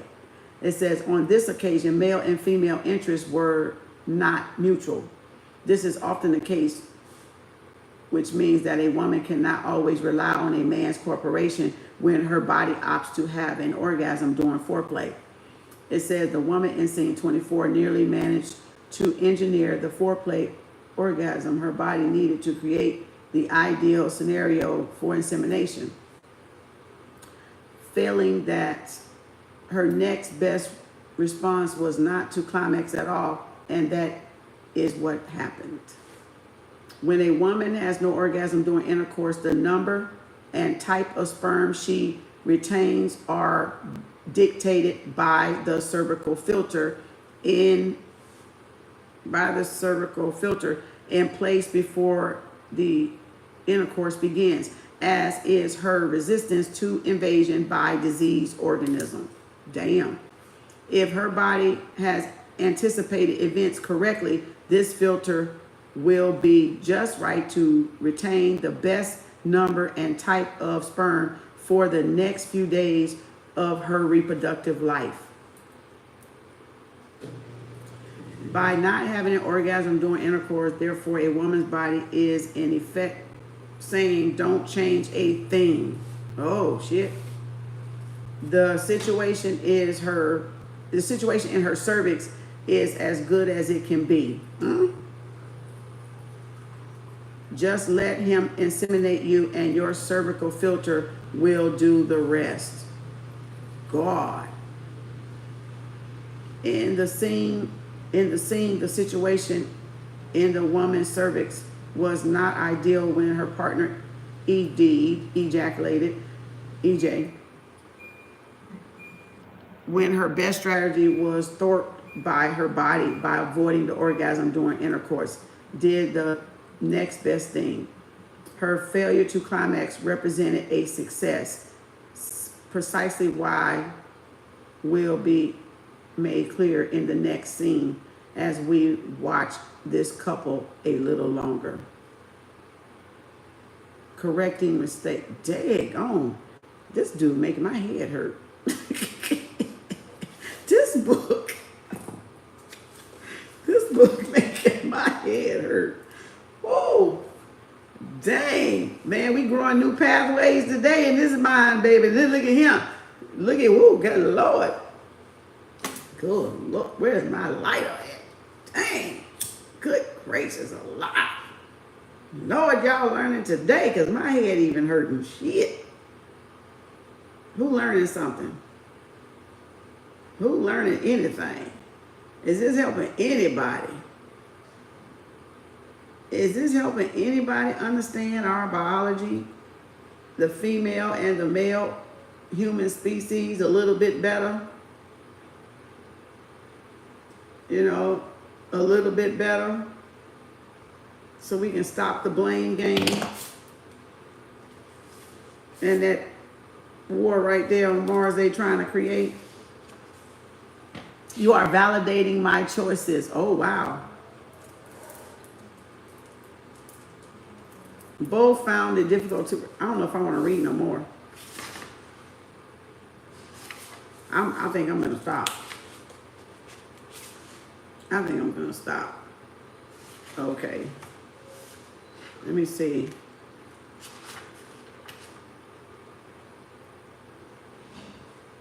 Oh, I think I'm going to read this one. I lied. Let me see. All right. Yeah, we skipping around because I'm not finna read to y'all like that. I'm just giving some wherever my eyeballs is landing. Oh, this about the men. I want to read this about the men. This about the men. Hold on. Let me see where this is at. we done talked about the women.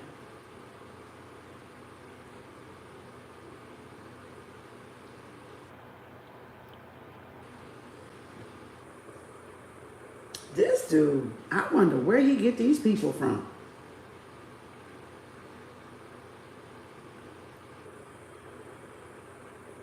That's talking about infidelity still. Ooh.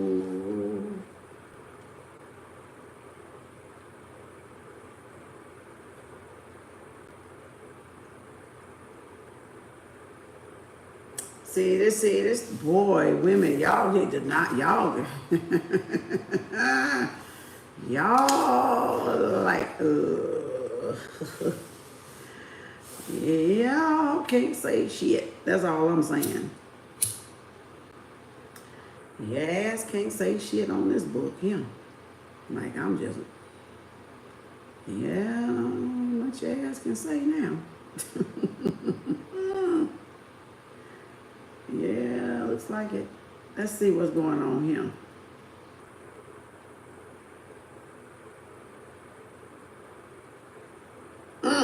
This right here. Yep, we finna hit this one right here. This is what I was talking about. That's why you don't sleep behind two men in the same week, because you're gonna end up with another baby from somebody else, and that's what this is about right here. So let me see. Oh, hold on a second. Let me kind of put some markers on this page here. I just saw it. There it is right there. That's where it said it right there. Okay. All right. It says, of course, I don't know what chapter this is in. Let me see what the name of this one is, y'all. Correcting mistakes. So this is, we just finished right here. 178 to 180.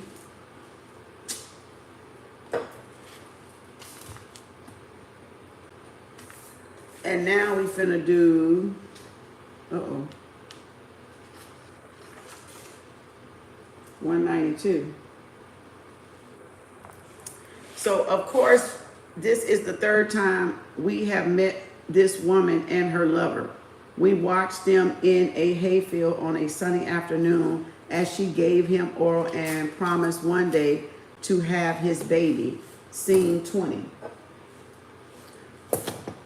We also followed them that same evening as they returned home to their prospective partner and had oral. It says, now we have just watched the woman's body manipulate sperm warfare in a way that made sure she kept her promise.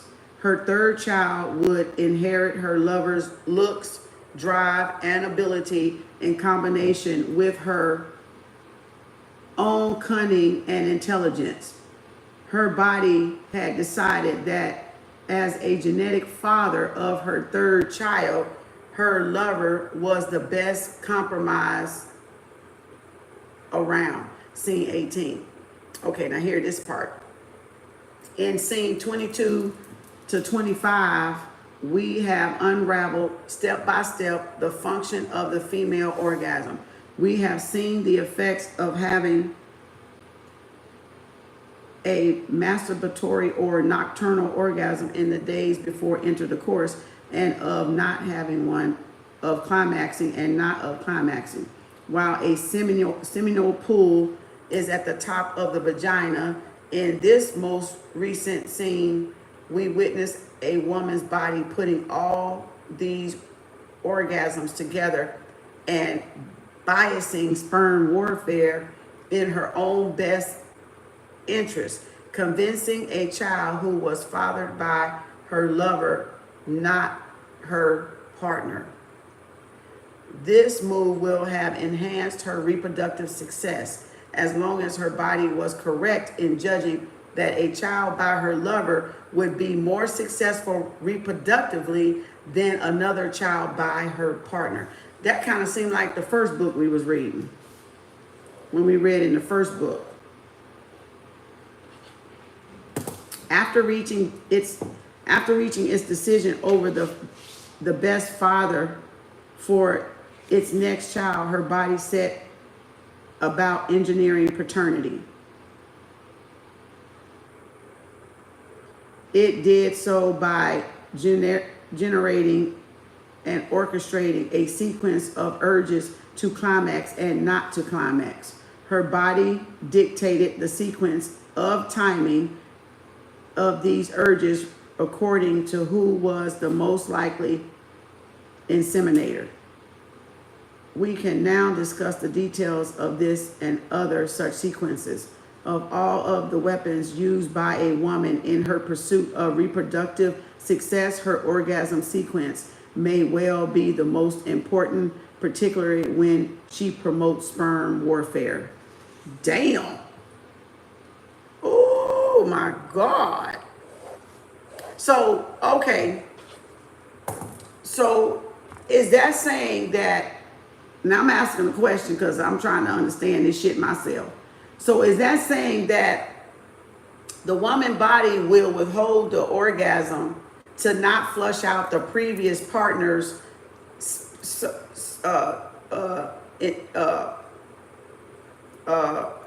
insemination, their pool of sperm, because she cheated with a man and she closed down that factor to have an orgasm with her partner so that when she got pregnant, it would be the one at the top of the cervical pool, which would be the one she cheated with. And she's still holding on to the data, the information, right? That's what I'm getting. Is y'all getting that out of there? And so she cut off orgasm with her partner because she wants to hold on to those genetics. And if she had a orgasm, that would make it flush down, right? That would flush it out. Just like the cycle flushes it out, right? Is that what y'all getting? Is that what y'all getting? Y'all getting that? Does that make sense? Is that what I'm reading? Is that what I'm reading? Is that what I'm reading? Okay, Nikki, like, yeah. Sound like it sound like it to you, Nikki? That seems like that's what it sounds like, right? That she don't want to orgasm with her partner. She wants to keep the lover sperm in there and get pregnated by him while she's married. Because he has the better DNA. He will be worth that risk. Y'all. Woo. Okay, yes, correct. Whoever she is more energetically connected to. Okay, you are validating. Oh my God, damn. Y'all. Goodness gracious. This should open y'all eyes. This should open men's eyes too. But this should definitely open women's eyes. Definitely open their eyes. Look at me rubbing my eyes. This is the second scene in which a woman has increased her masturbation rate in the context of infidelity. In scene 6, the woman masturbated more often than usual in the week before infidelity with her ex-boyfriend. Such event may seem simply to reflect an increase in sexual excitement, the anticipation of sex with someone other than a partner. Okay. Other inspection, however, shows that this is too simple in explanation. The woman is in scene 2 masturbated and had nocturnals only when, although infidelity was on the horizon, the person most likely to inseminate them next with their partner. On no occasion in these two scenes did they have these orgasms, and when their very next intercourse was likely to be with a lover. In this, women differ from men. Of course, women do have nocturnal and masturbatory orgasms just before having sex with a lover, but these are often mistakes. In scene 26, the woman had a nocturnal on Saturday night, yet as it turns out, her next insemination was by her lover on Monday night. At the time she had her nocturnal night, not nocturnal, though the next most likely intercourse was the one for the road suggested by the partner on Sunday night. As it happened, this insemination never materialized. Her nocturnal was a mistake, but one she could later correct as well. As we shall see. Damn. This book making my head hurt. Good Lord. So what is the link between infidelity and the frequency of nocturnal masturbatory orgasm if it is not simply sexual excitement? And why, if they are a response to the anticipation of infidelity, are these orgasms more likely to occur just before sex with the partner rather than just before sex with the lover? It is because whenever a woman anticipates sperm warfare, she more often than not has some preference over who should win. Yep, that was basically what you said. What you said, Nikki, the energetic connection. Usually the preference is for the lover, not the partner. Otherwise, she would not risk all the potential costs of infidelity. Scene 8 to 11. In this scene, just as in scene 6, we have watched a woman who, in anticipation of sperm warfare, subconsciously prepared the battlefield to favor her lover's army. Damn.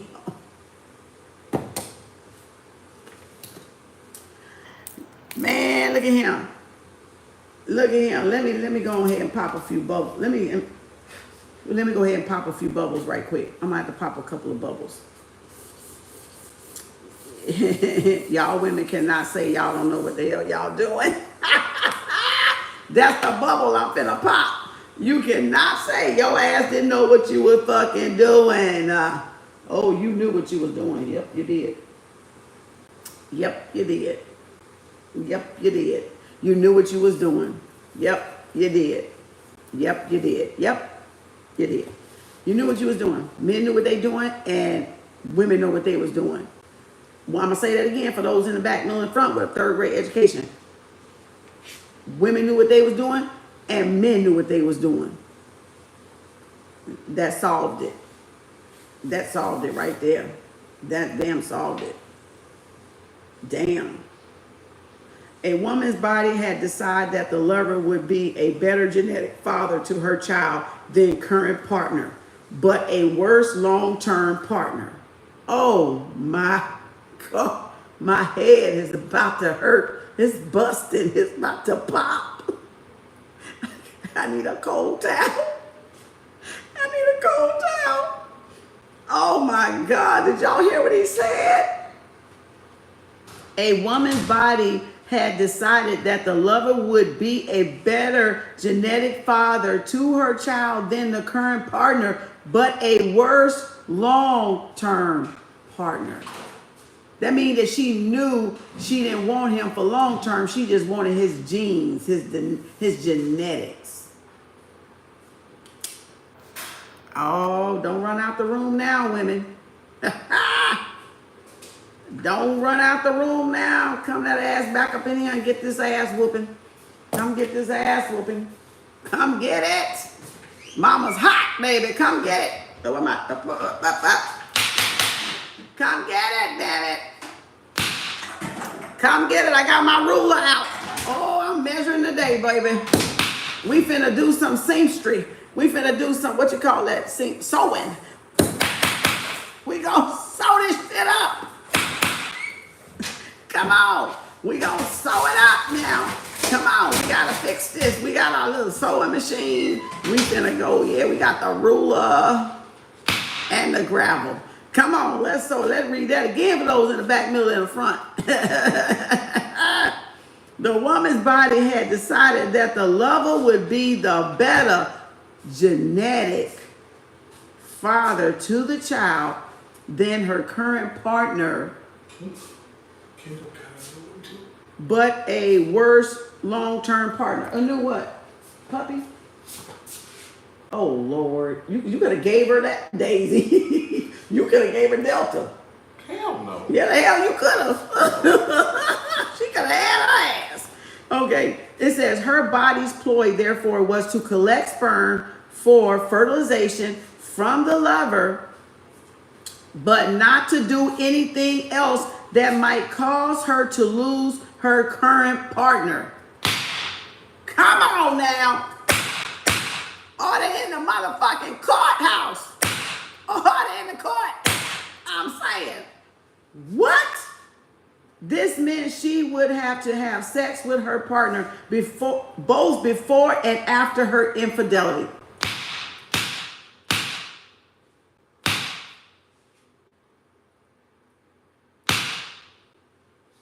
Okay? Otherwise, his suspicion would be aroused.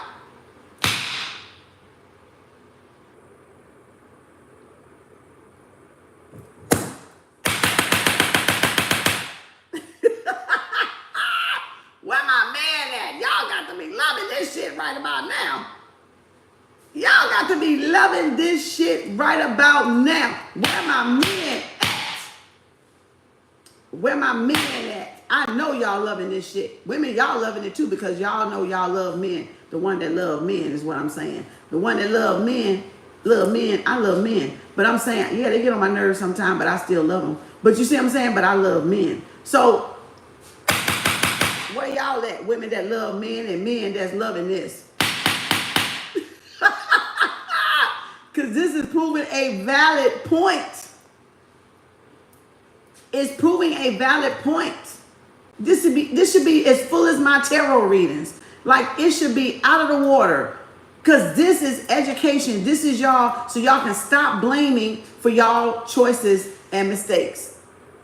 And y'all can see that it's not no one side over the other. It is definitely both parties involved. It takes two to fucking tango.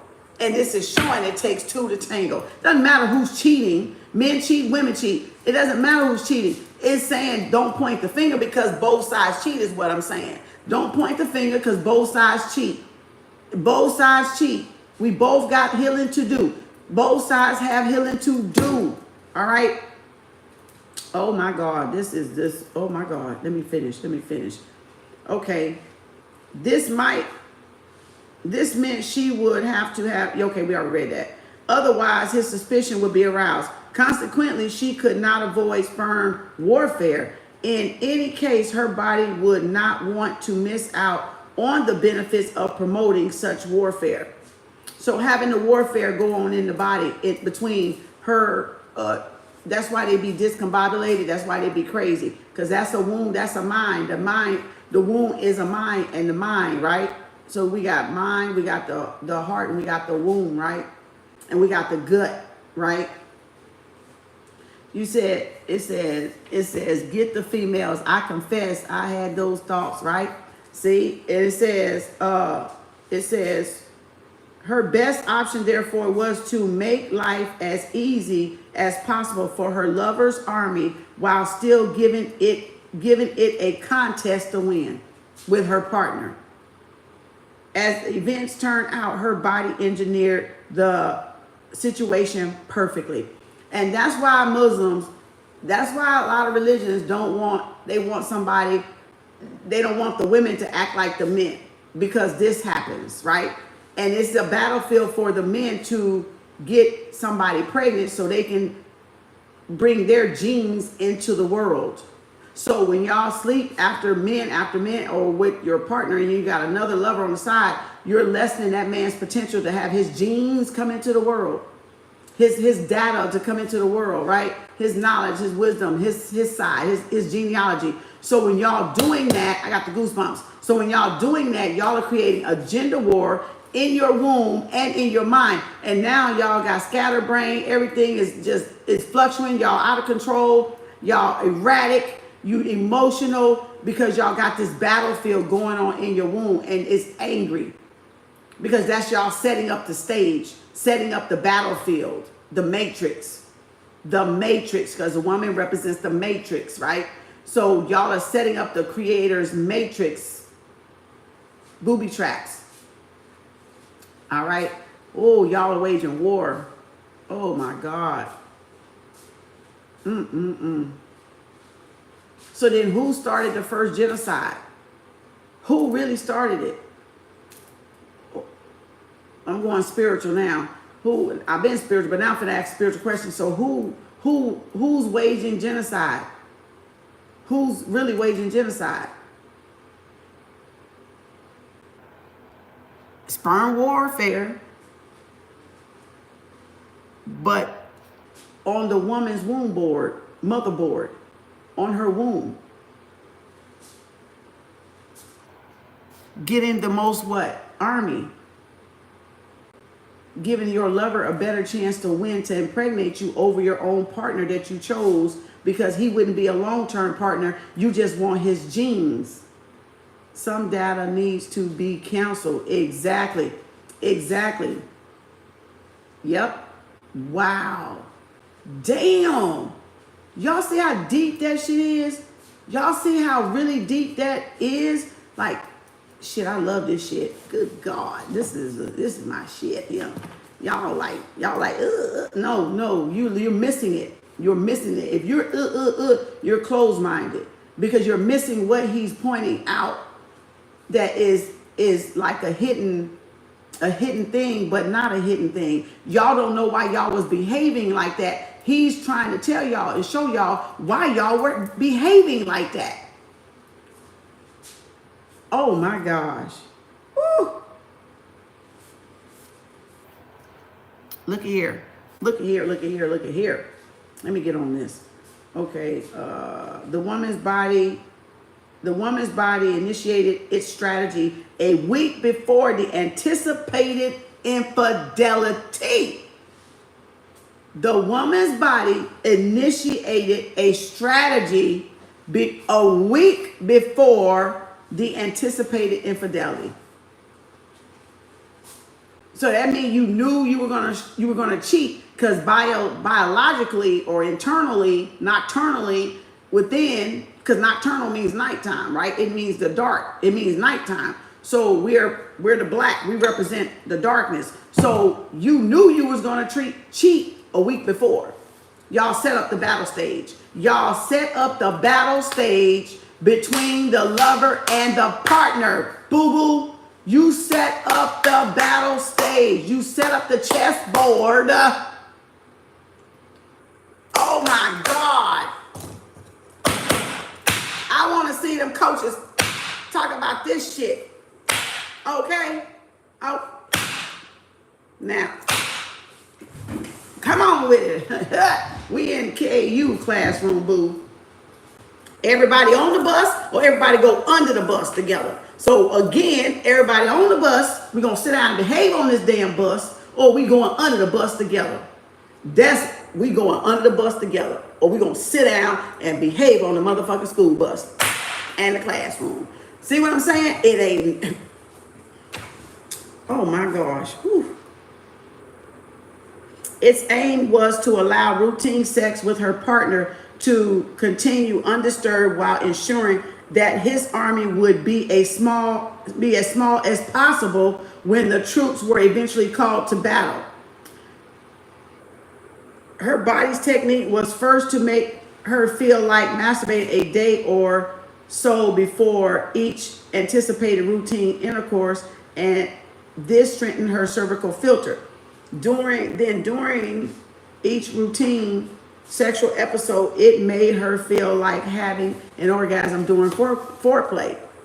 This orgasm strengthened the filter still further. The woman and her partner had 2 episodes of routine sex during the cervical week before her infidelity. On other occasions, did she feel like having an orgasm during intercourse itself? So the result of her body's preparation was that on neither occasion did she retain many of her partner's sperm.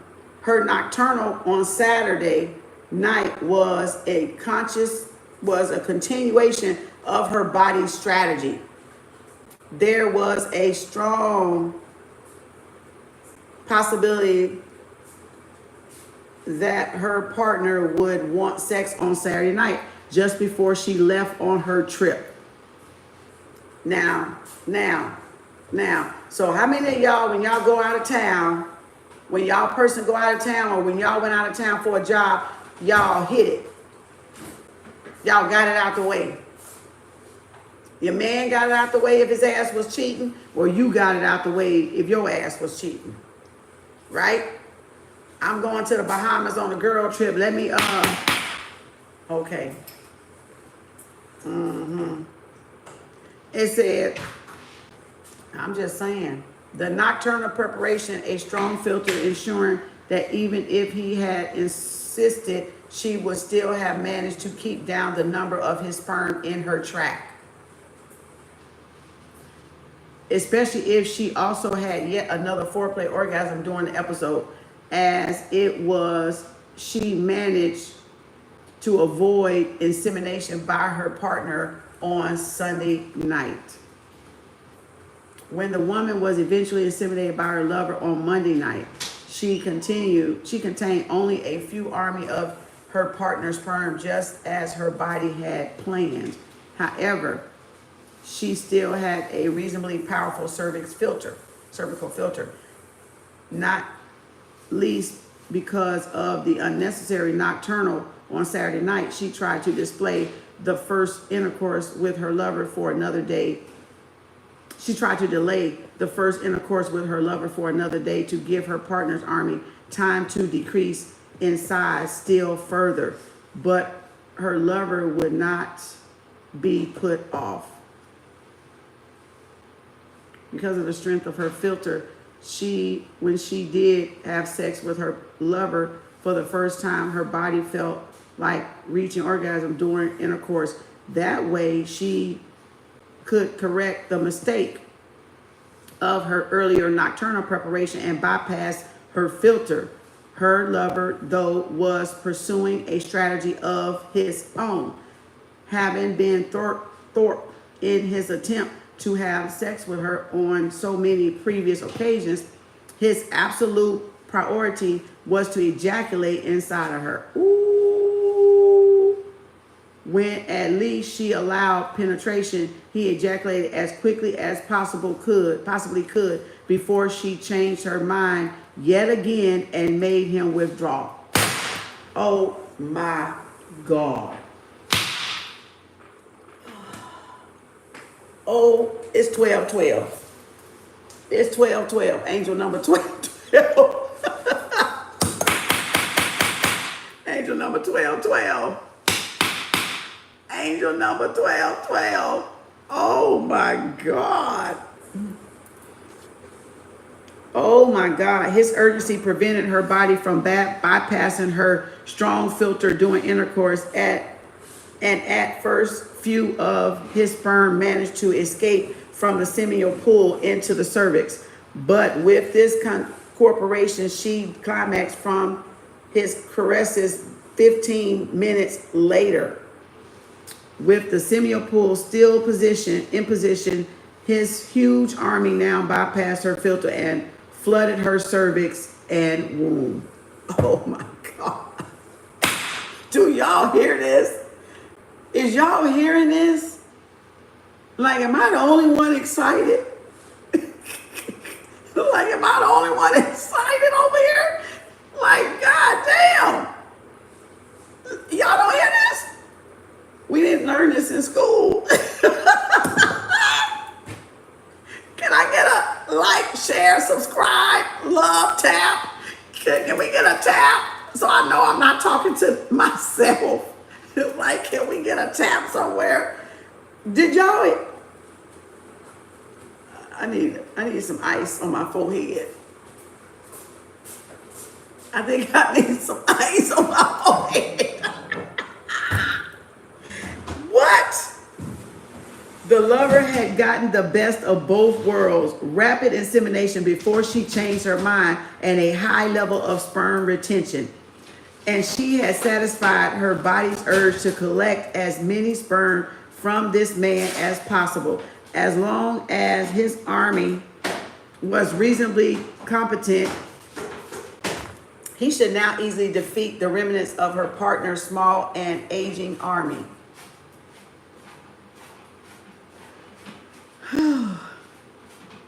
hour later, when the woman's lover offered to top her up with a small army of young sperm, his second inseminate, she accepted and they cooperated to produce an intercourse orgasm. This bypassed the filter in her cervix, although the filter was not substantial, containing blockers from both men. Ooh.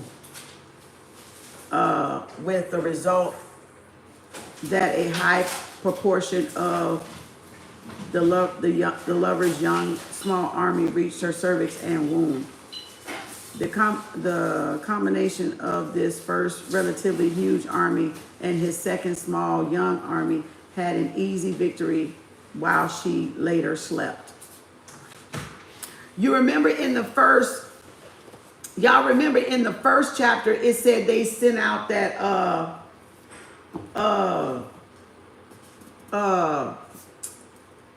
the man can adjust his sperm to send out the what's the word? Damn, I don't know the word it used. Not the real sperm, like he can adjust his count, like send out some pseudo sperm, kind of. It was saying like he could adjust his count, send out some pseudo sperm, right, and then come back with the real one. This is kind of like what he's saying again. If y'all remember in the book when we first opened up the book and we read it like a couple days ago, this is what he's saying. That to me, this is what I'm hearing that part to be like that other book over there.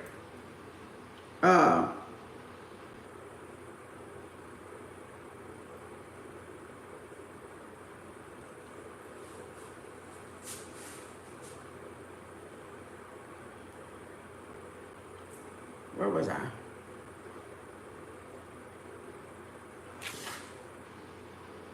Oh, right here. Oh, let me mark my pages so I know I read this. Oh, I was like, where was I? Okay. So I know we went on those pages there. Wow. Y'all remember that from the first one?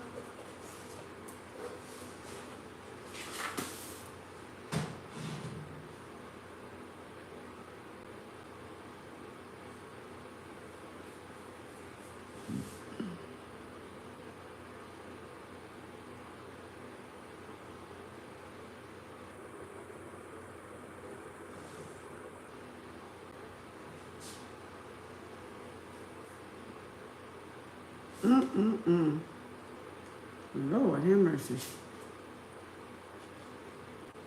All right, that's it. I'm gonna stop right there. I don't think I see. Oh, we almost was finished too. Wow, we almost was finished.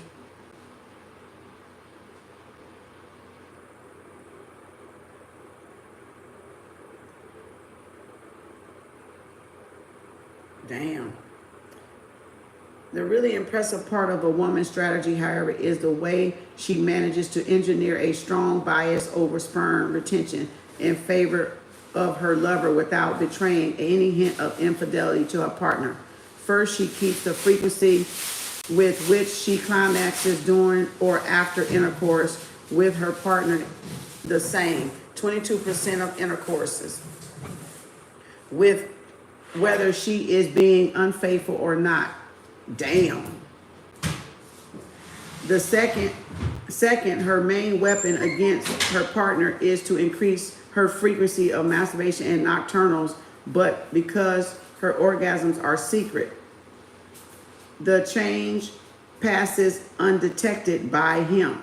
Damn. Y'all ninjas gonna be looking at y'all woman sideways like, bitch, you cheating. You cheating. Bitch, you been cheating on me. Y'all gonna be looking at that motherfucker like, you cheating. Intelligent, boo. Intelligence, huh? Is a motherfucker, ain't it? Damn. Whoa. Good grief. You have a great day, everyone. Thanks, Cookie. See you later. Dang. Her main weapon to favor her lover is to have fewer knocks and masturbatory orgasm before and more bypass orgasm during sex with her lover than with her partner. Yet again, her favoritism cannot be detected by her partner. We see now why it is important for women to hide her masturbation nocturnals from her partner as it is for a man.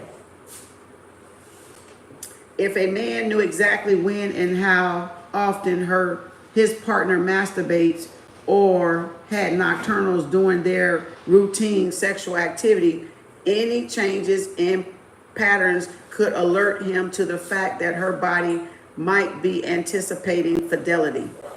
So that's why y'all men and women don't know when y'all in a marriage, when y'all ejaculate, when y'all are masturbating between not having sex. When y'all withholding sex and being mad, y'all go in the bathroom. It's 12:21, so that's another alignment right there. Y'all go in the bathroom, do whatever y'all do, and see, y'all don't ever know when your woman or when your man is doing that. When your wife or your husband. What's that? Where? I did. You know, pour some of the other one. Get some of the other one. I didn't think you wanted it. You were saying something. I said yeah. Oh, I didn't hear you. With this warning, it says he could then be more vigilant, guarding her more intently, and generally make it more difficult for her to collect anybody else's sperm. Her strategy by influencing the outcome of sperm warfare, therefore, just like a man's, depends on being able to change her masturbation or nocturnal patterns without being detected. Oh my God. Boy, y'all better get out of here. Y'all don't need to say nothing to me. A female, y'all don't need to say shit to me. Literally, you don't. You don't. We already knew how men were, but this the ass kicker right here. How women are. This the ass kicker right here. Just right here. He said you just now finding that out. JD said y'all just now finding that out. I'm some damn knee slappers. Oh, he said we some D slappers. What you say? Damn knee slappers. Some knee slappers. He said we some damn knee slappers. Oh my God. Look at that. Masturbation and nocturnals have therefore been shaped to be secretive just as rigorously as male masturbation and wet dreams. Boy, y'all telling on y'allself. No wonder they didn't want this man book out. I see why they didn't want this man book out. Y'all see why they didn't want this man book out? Raise your hand. Raise your hand. Oh, y'all ought to be glad I brought this book to the forefront for some of y'all. You ought to be so glad the seamstress brought the book out. You ought to be so glad the math is on the table and I got the ruler. You ought to be glad, baby. You ought to be glad I got the ruler, baby. You ought to be glad I brought it out to the forefront so y'all can have, tell them to read this book. Tell any man and any woman to get these 3 books and read it. That'll shut them right on up right there. Because it'll validate what they already know, what they lying about for sure on these search engines, and on these different sites. Oh my God, my head. I'm gonna need to take something. I'm gonna need to take something. Oh my gosh, Lord have mercy. It says, and again, just as for men, it is involvement of masturbation and nocturnals in infidelity and sperm warfare that has generated in women the subconscious urge for secrecy and privacy.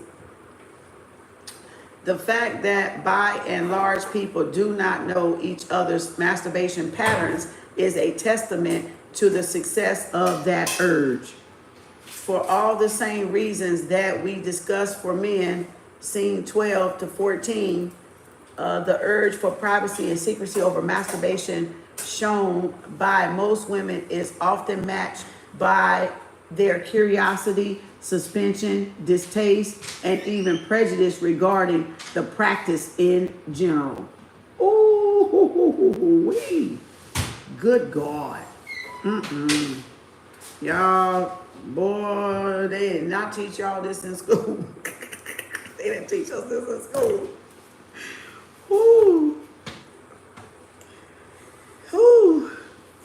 Goodness grief. Of course, women do not always climax in secret. Just like a man, a woman will sometimes do so in full view of her partner without to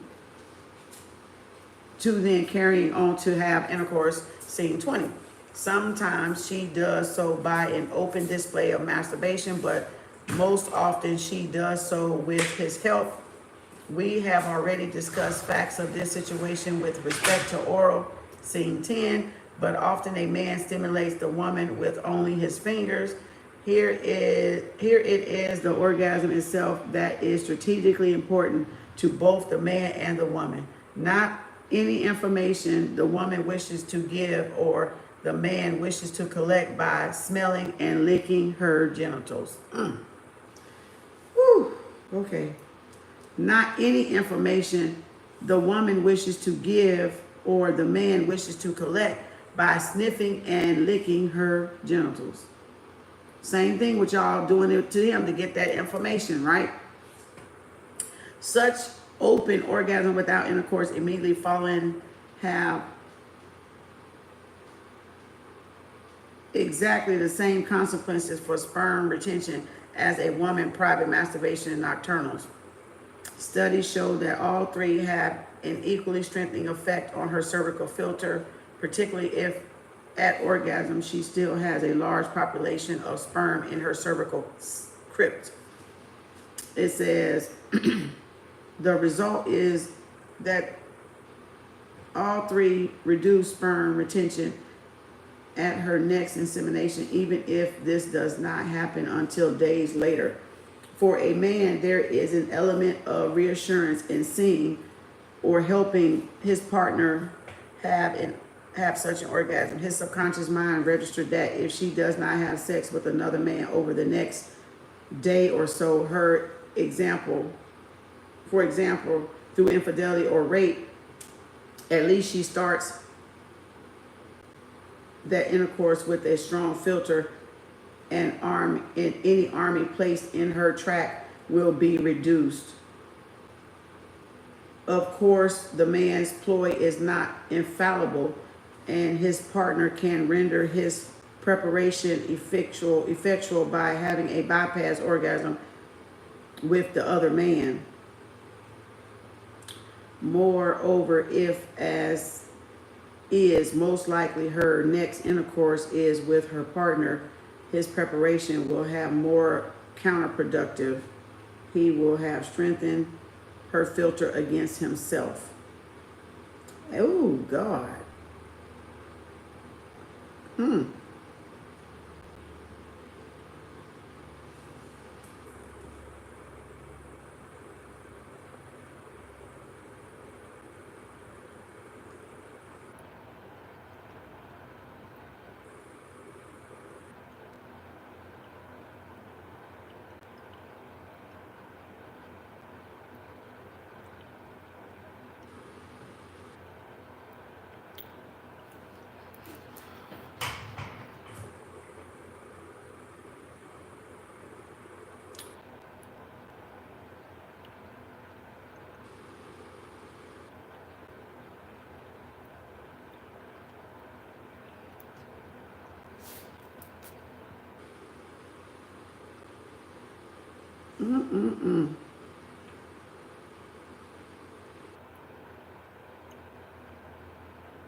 It says men, I'm skimming y'all, hold on.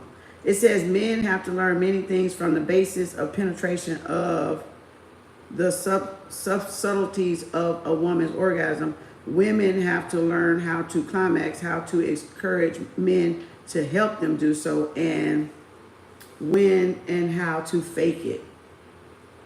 It says both sexes also have to learn the strategies, subtleties of infidelity and the prevention of infidelity, and how to select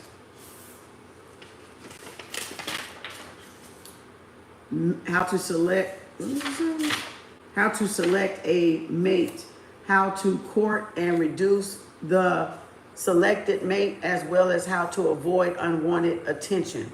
The ability to learn all these things both well and quickly making a few mistakes en route as possible will have a big influence on a person's reproductive success. Scene 27 and 29 are concerned with how men and women learn these unnecessary sexual subtleties. Woo.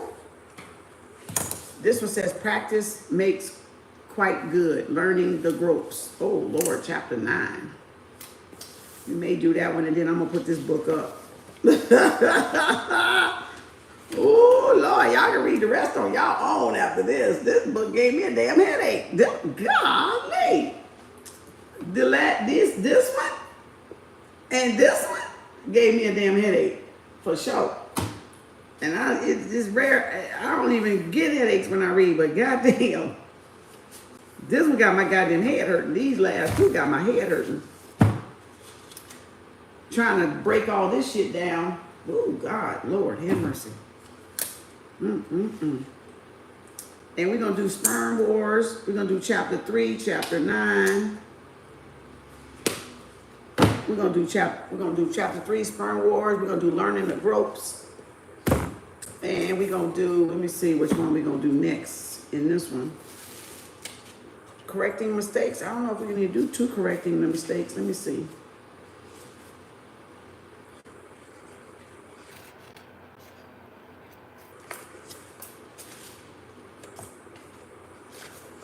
I want to get to the, like something in the back. How to con? Oh Lord, we don't want that. Oh, the condom. Oh. He pulled the condom out of the 4. Oh. Well, hold up. We might want to do that one. One way or another. Best of both.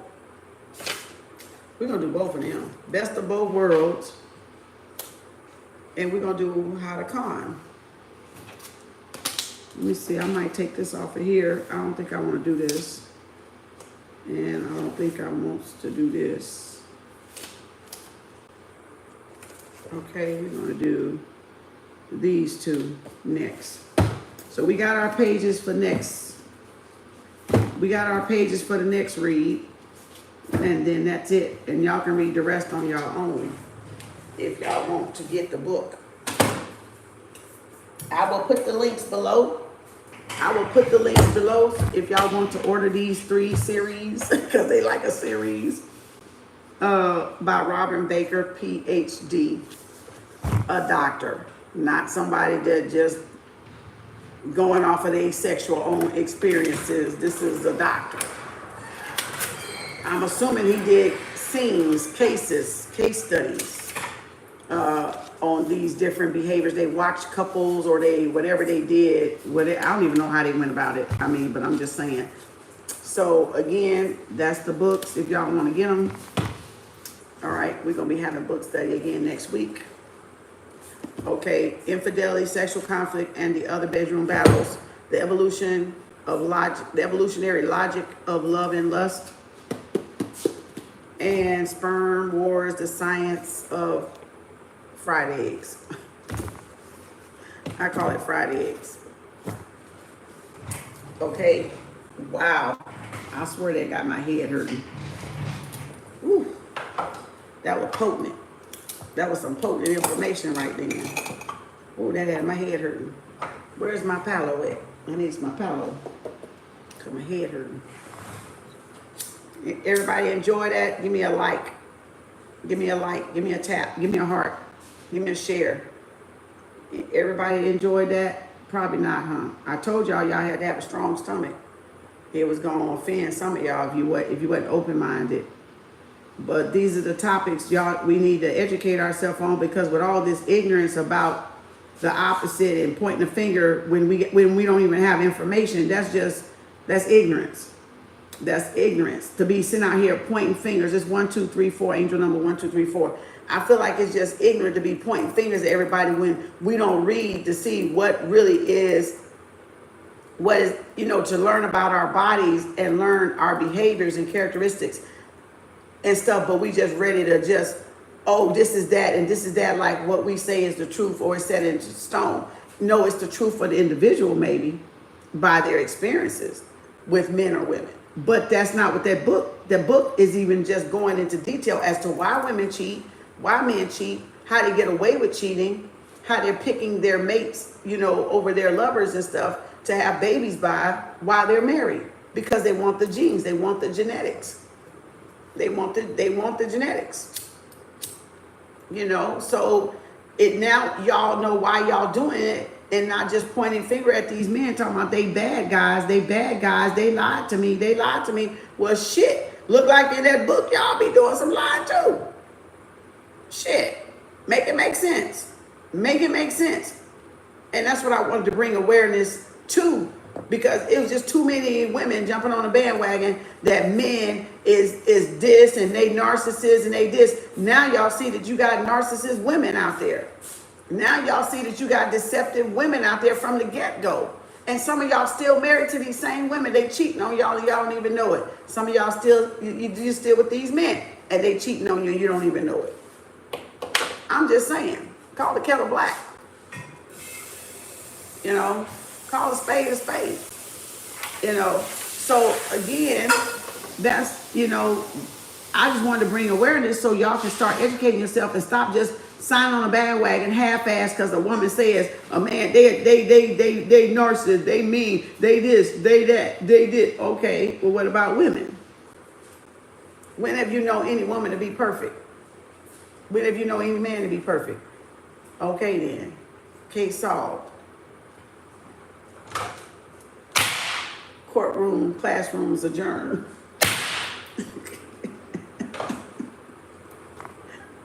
You know what I'm saying? Like, make it make sense.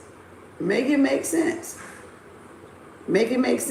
And none of those people got a PhD, by the way. The ones y'all believing ain't got a PhD, ain't went to no college, ain't took no doctor, nothing, ain't studied no groups that closely to see what they were. The biology of the body, they ain't did none of that. They probably barely even passed biology and A&P. Probably barely. And then again, that's only book smart. That's only telling you what we had to learn in school to get out of there. This ain't even taught in school. These books ain't even taught in school. That's a big difference. That is a big difference. Big difference. A big difference. Oh, it's a big difference. All right. Let me get my aura right here. God dang it. That book gave me a damn headache. Damn. Woo. Clear out some space and energy. Anything that's not supposed to be here, be gone, damn it, be gone. Be gone. Woo, return back to the void where you come from. All right. Woo, go back to the darkness. Good Lord. All right. Woo.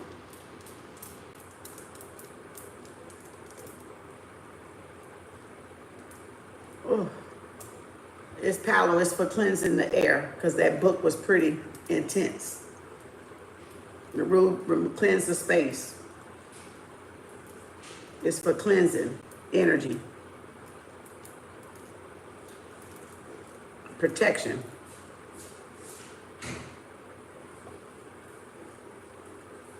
All right, it's lighting too. See, it won't even go out now. It's really lit. So it really, whew. I'm cleaning y'all off, those that came in and heard all of this, so y'all can get some cleansing too. Cleanse your aura off. Cleanse your aura off. Don't take in nothing you don't resonate with. And that's just part of reading. You read somebody else's literature, it's still not set in stone, but it's just good to see. The human body part of it is really good to see. The statistics can fluctuate depending on who's doing the study. And those statistics range back from 1996 with an update in one of the books to 2020. So the statistics, I love to see the statistics. more so than his story part, but the numbers and stuff, because that was, damn, there was some numbers, damn. But it's just good to know the biological part of our bodies, what our bodies do, and we didn't have enough of that when it comes to sex education and reproductive education. So that's just some reproductive literacy, really understanding the body and what it do, and knowing that women map stuff out just like men map stuff out. Women plan stuff just like men plan stuff. So I see why the Muslims said they don't want the wives to have, like, that having multiple men is not a thing women should do. I see why now. Hell yeah, I see it now. In this book, I can really see it. Because of, look what they just said. Look what that would kill the defense of that man that wants to bring his genes into this realm, right? He wants to bring his genes into this realm, and a woman cheating would lessen that. I get that part. I got an open mind. I get that part. But now do y'all get that part about monogamy? And now do y'all get that part about poly? That's why poly is more favorable for men than it is for women. That's why now you see the warfare that if that woman is doing poly with men, look what she's creating, a war with them men. Most likely them ain't no strong men, because I'm gonna tell you why. They ain't finna go for that shit, number one. They ain't an alpha for number one. They ain't finna buy that shit for number one.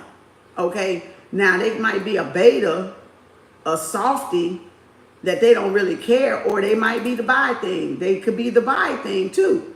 Because they, not for a woman, a man, yeah, they can do it and have 5 feminine women, or 2 feminine women, or 3 feminine women, or 1 feminine woman. Right? But now you see why, because if he's got 2 or 3, 4 or 5, he has more, like Nick Cannon. Take Nick Cannon for instance. He got all these baby mamas, right? And all of them his different babies. So he spread out his pool, his genetics through all those women.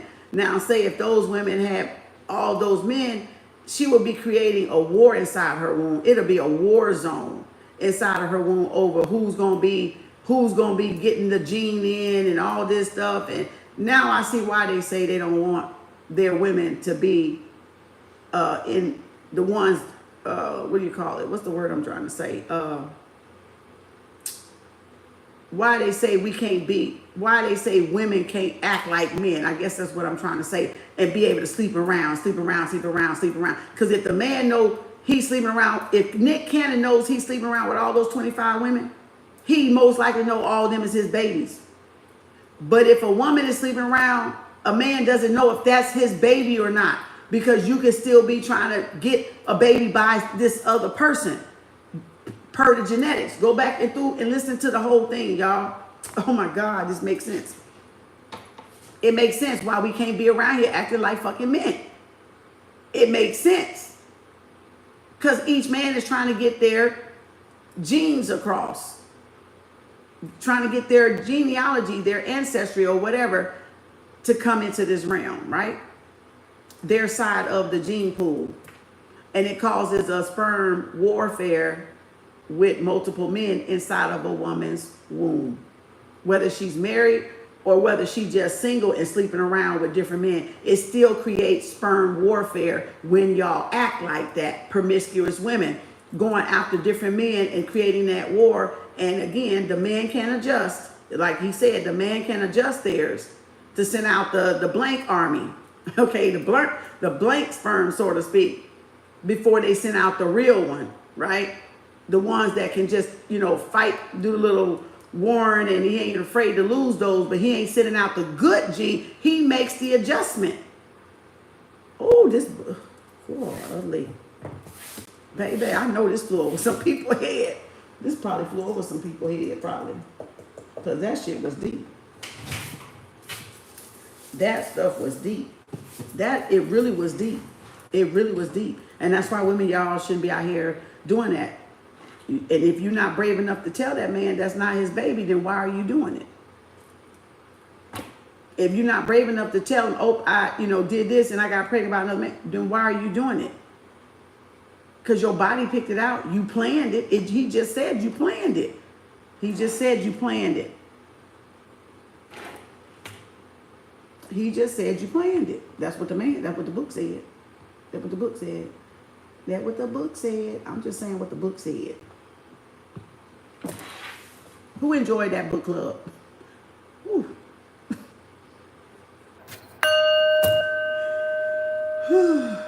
Let me clean off. Breathe in and breathe out. It's all in education. It's all in education, right?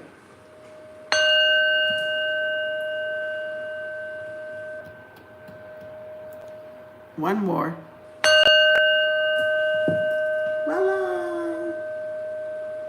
Take it how it resonates. Of course, I did not write those books. I did not write those books. I'm just reading. I'm just reading to strengthen the mind, to empower the mind, to learn, to grow, to evolve. So take it how y'all resonate. Don't mean I agree with everything in the books that I got, It just means I'm reading, I'm learning. So if you don't use your brain, it will be condensed. You will lose it, okay? You will lose that mass in that brain if y'all don't read, all right? So read what interests you, of course, but since we're talking about women and male relationships, so that book stood out. Spirit wanted me to read that book. And like I said, I had it a whole year before I really dove in it like I dove in it. So I've had that book a while and haven't been able to sit down and read it until really just now. Because I got so many books. And that's why I'm like reading those three so I can just put those down and I can just go to the next one for book club, right? And our other book we're reading, of course, is these two, right? The two books by these. So we finished up this one and now we're on this one. We got another chapter. I might go ahead and do it tomorrow. I might go ahead and do it. This is for the Goddessy women. Radical self-care for wild women of color, but it's for all women. That's just the sister that wrote the book. And we had homework in here. We had question goals for y'all in here. So we're going to do one more chapter probably in this. And we're going to be done with this book. Because I don't read all of them because y'all need to learn how to read yourself. So this is, okay, I can tell you what's about this one because it's called P prayers, right? Yoni prayers. And this one's called Please. So it's the same author, all right? It's the same author. And we've already did this one. So it's about rekindling your connection to your pleasure center, the space through which you manifest and create worlds, regardless of the body parts you do or don't have.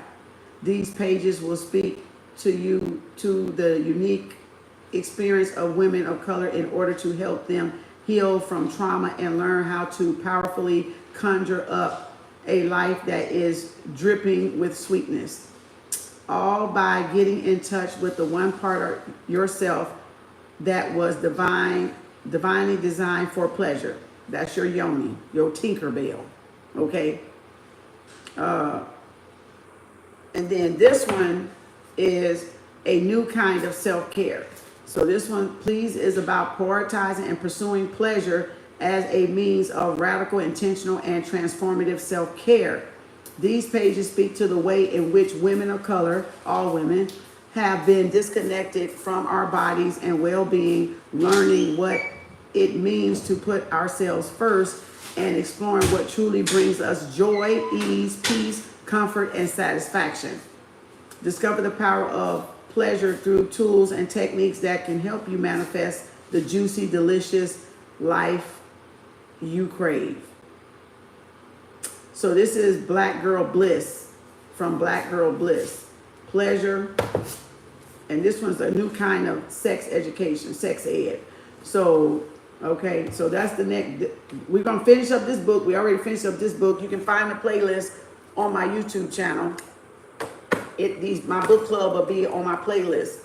You guys can find the books that we've already covered. All right, so far up to 26 episodes. I think we started this over a year and a half ago, or I started this over a year and a half ago. Financial literacy and math literacy, reading literacy, because a lot of people don't read, and reading is fundamental. Okay, it's educational, and you need to have an intelligent conversation with somebody. You need to read and crack open a book.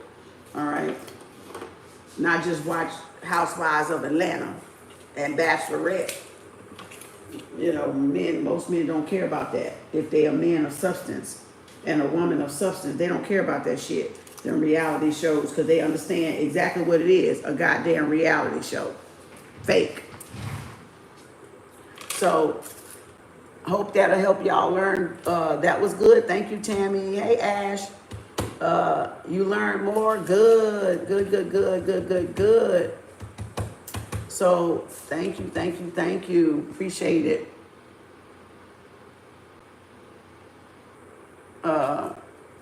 So, thank you.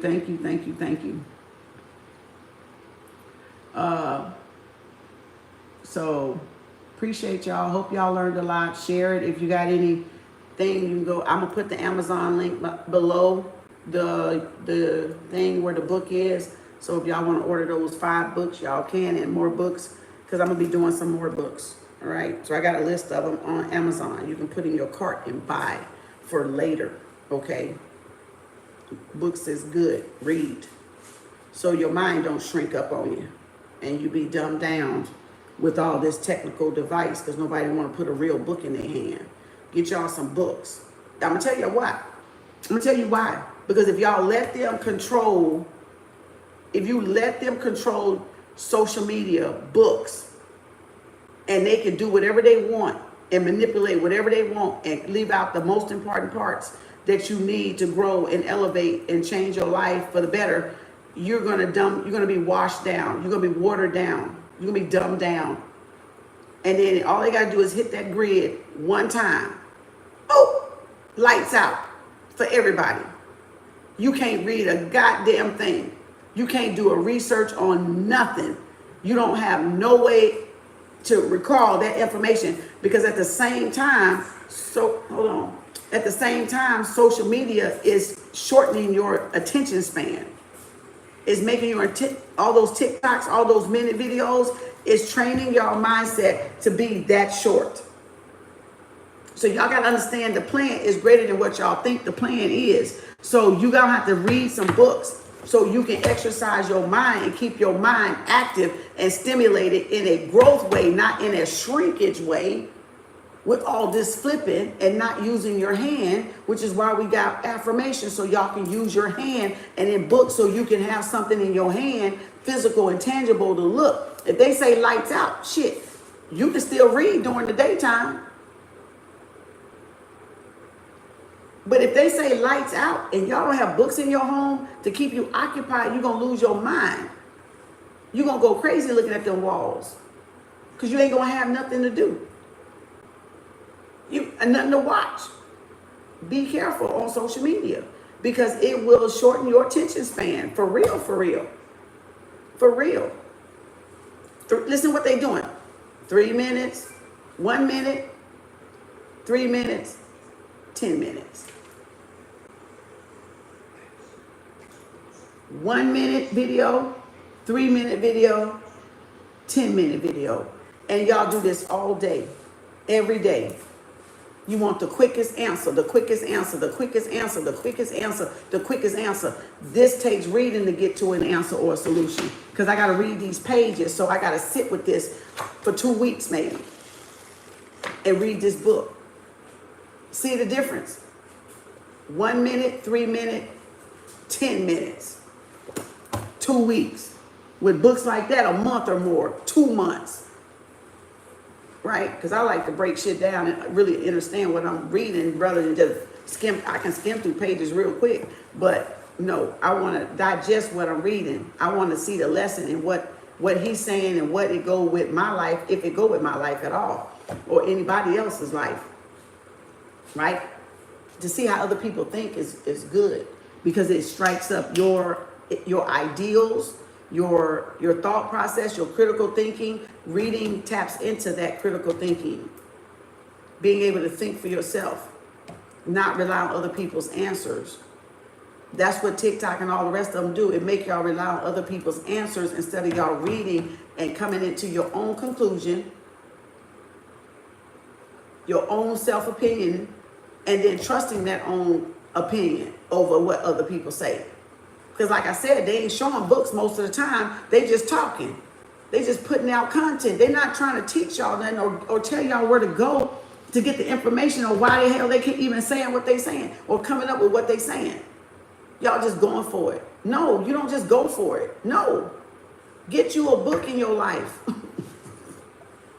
on some subject that you interested in. It don't matter. It don't have to be none of this. It just can be anything that you're interested in.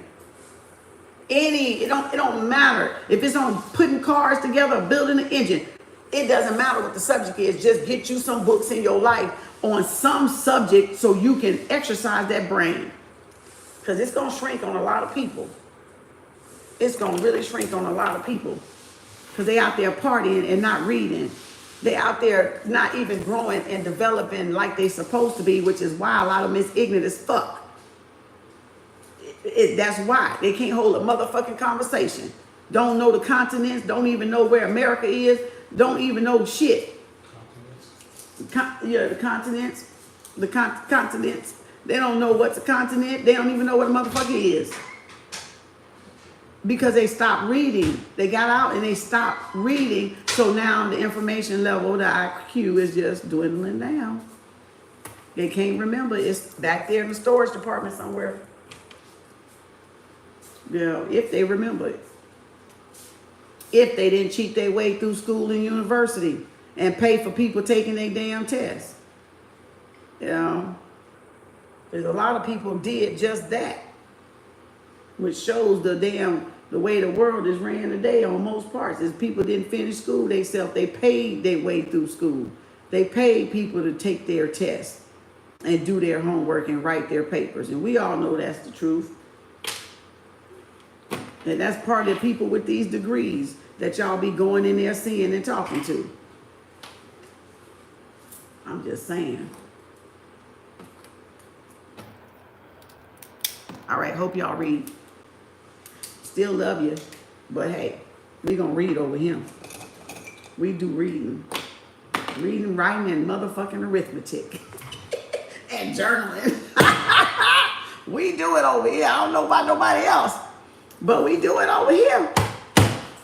Y'all, that was book club. I'm out. That was long enough. My head hurting. I gotta go get something to eat. I'm hungry. I gotta go feed my brain cells now. Done stretched them a little bit. I need to drink some water. Everybody drink some water. Drink some water. That was empowering. Ground that energy. Drink some water. Drink some water. Oh, drink some water, please. Drink some water. Drink a lot. Shit.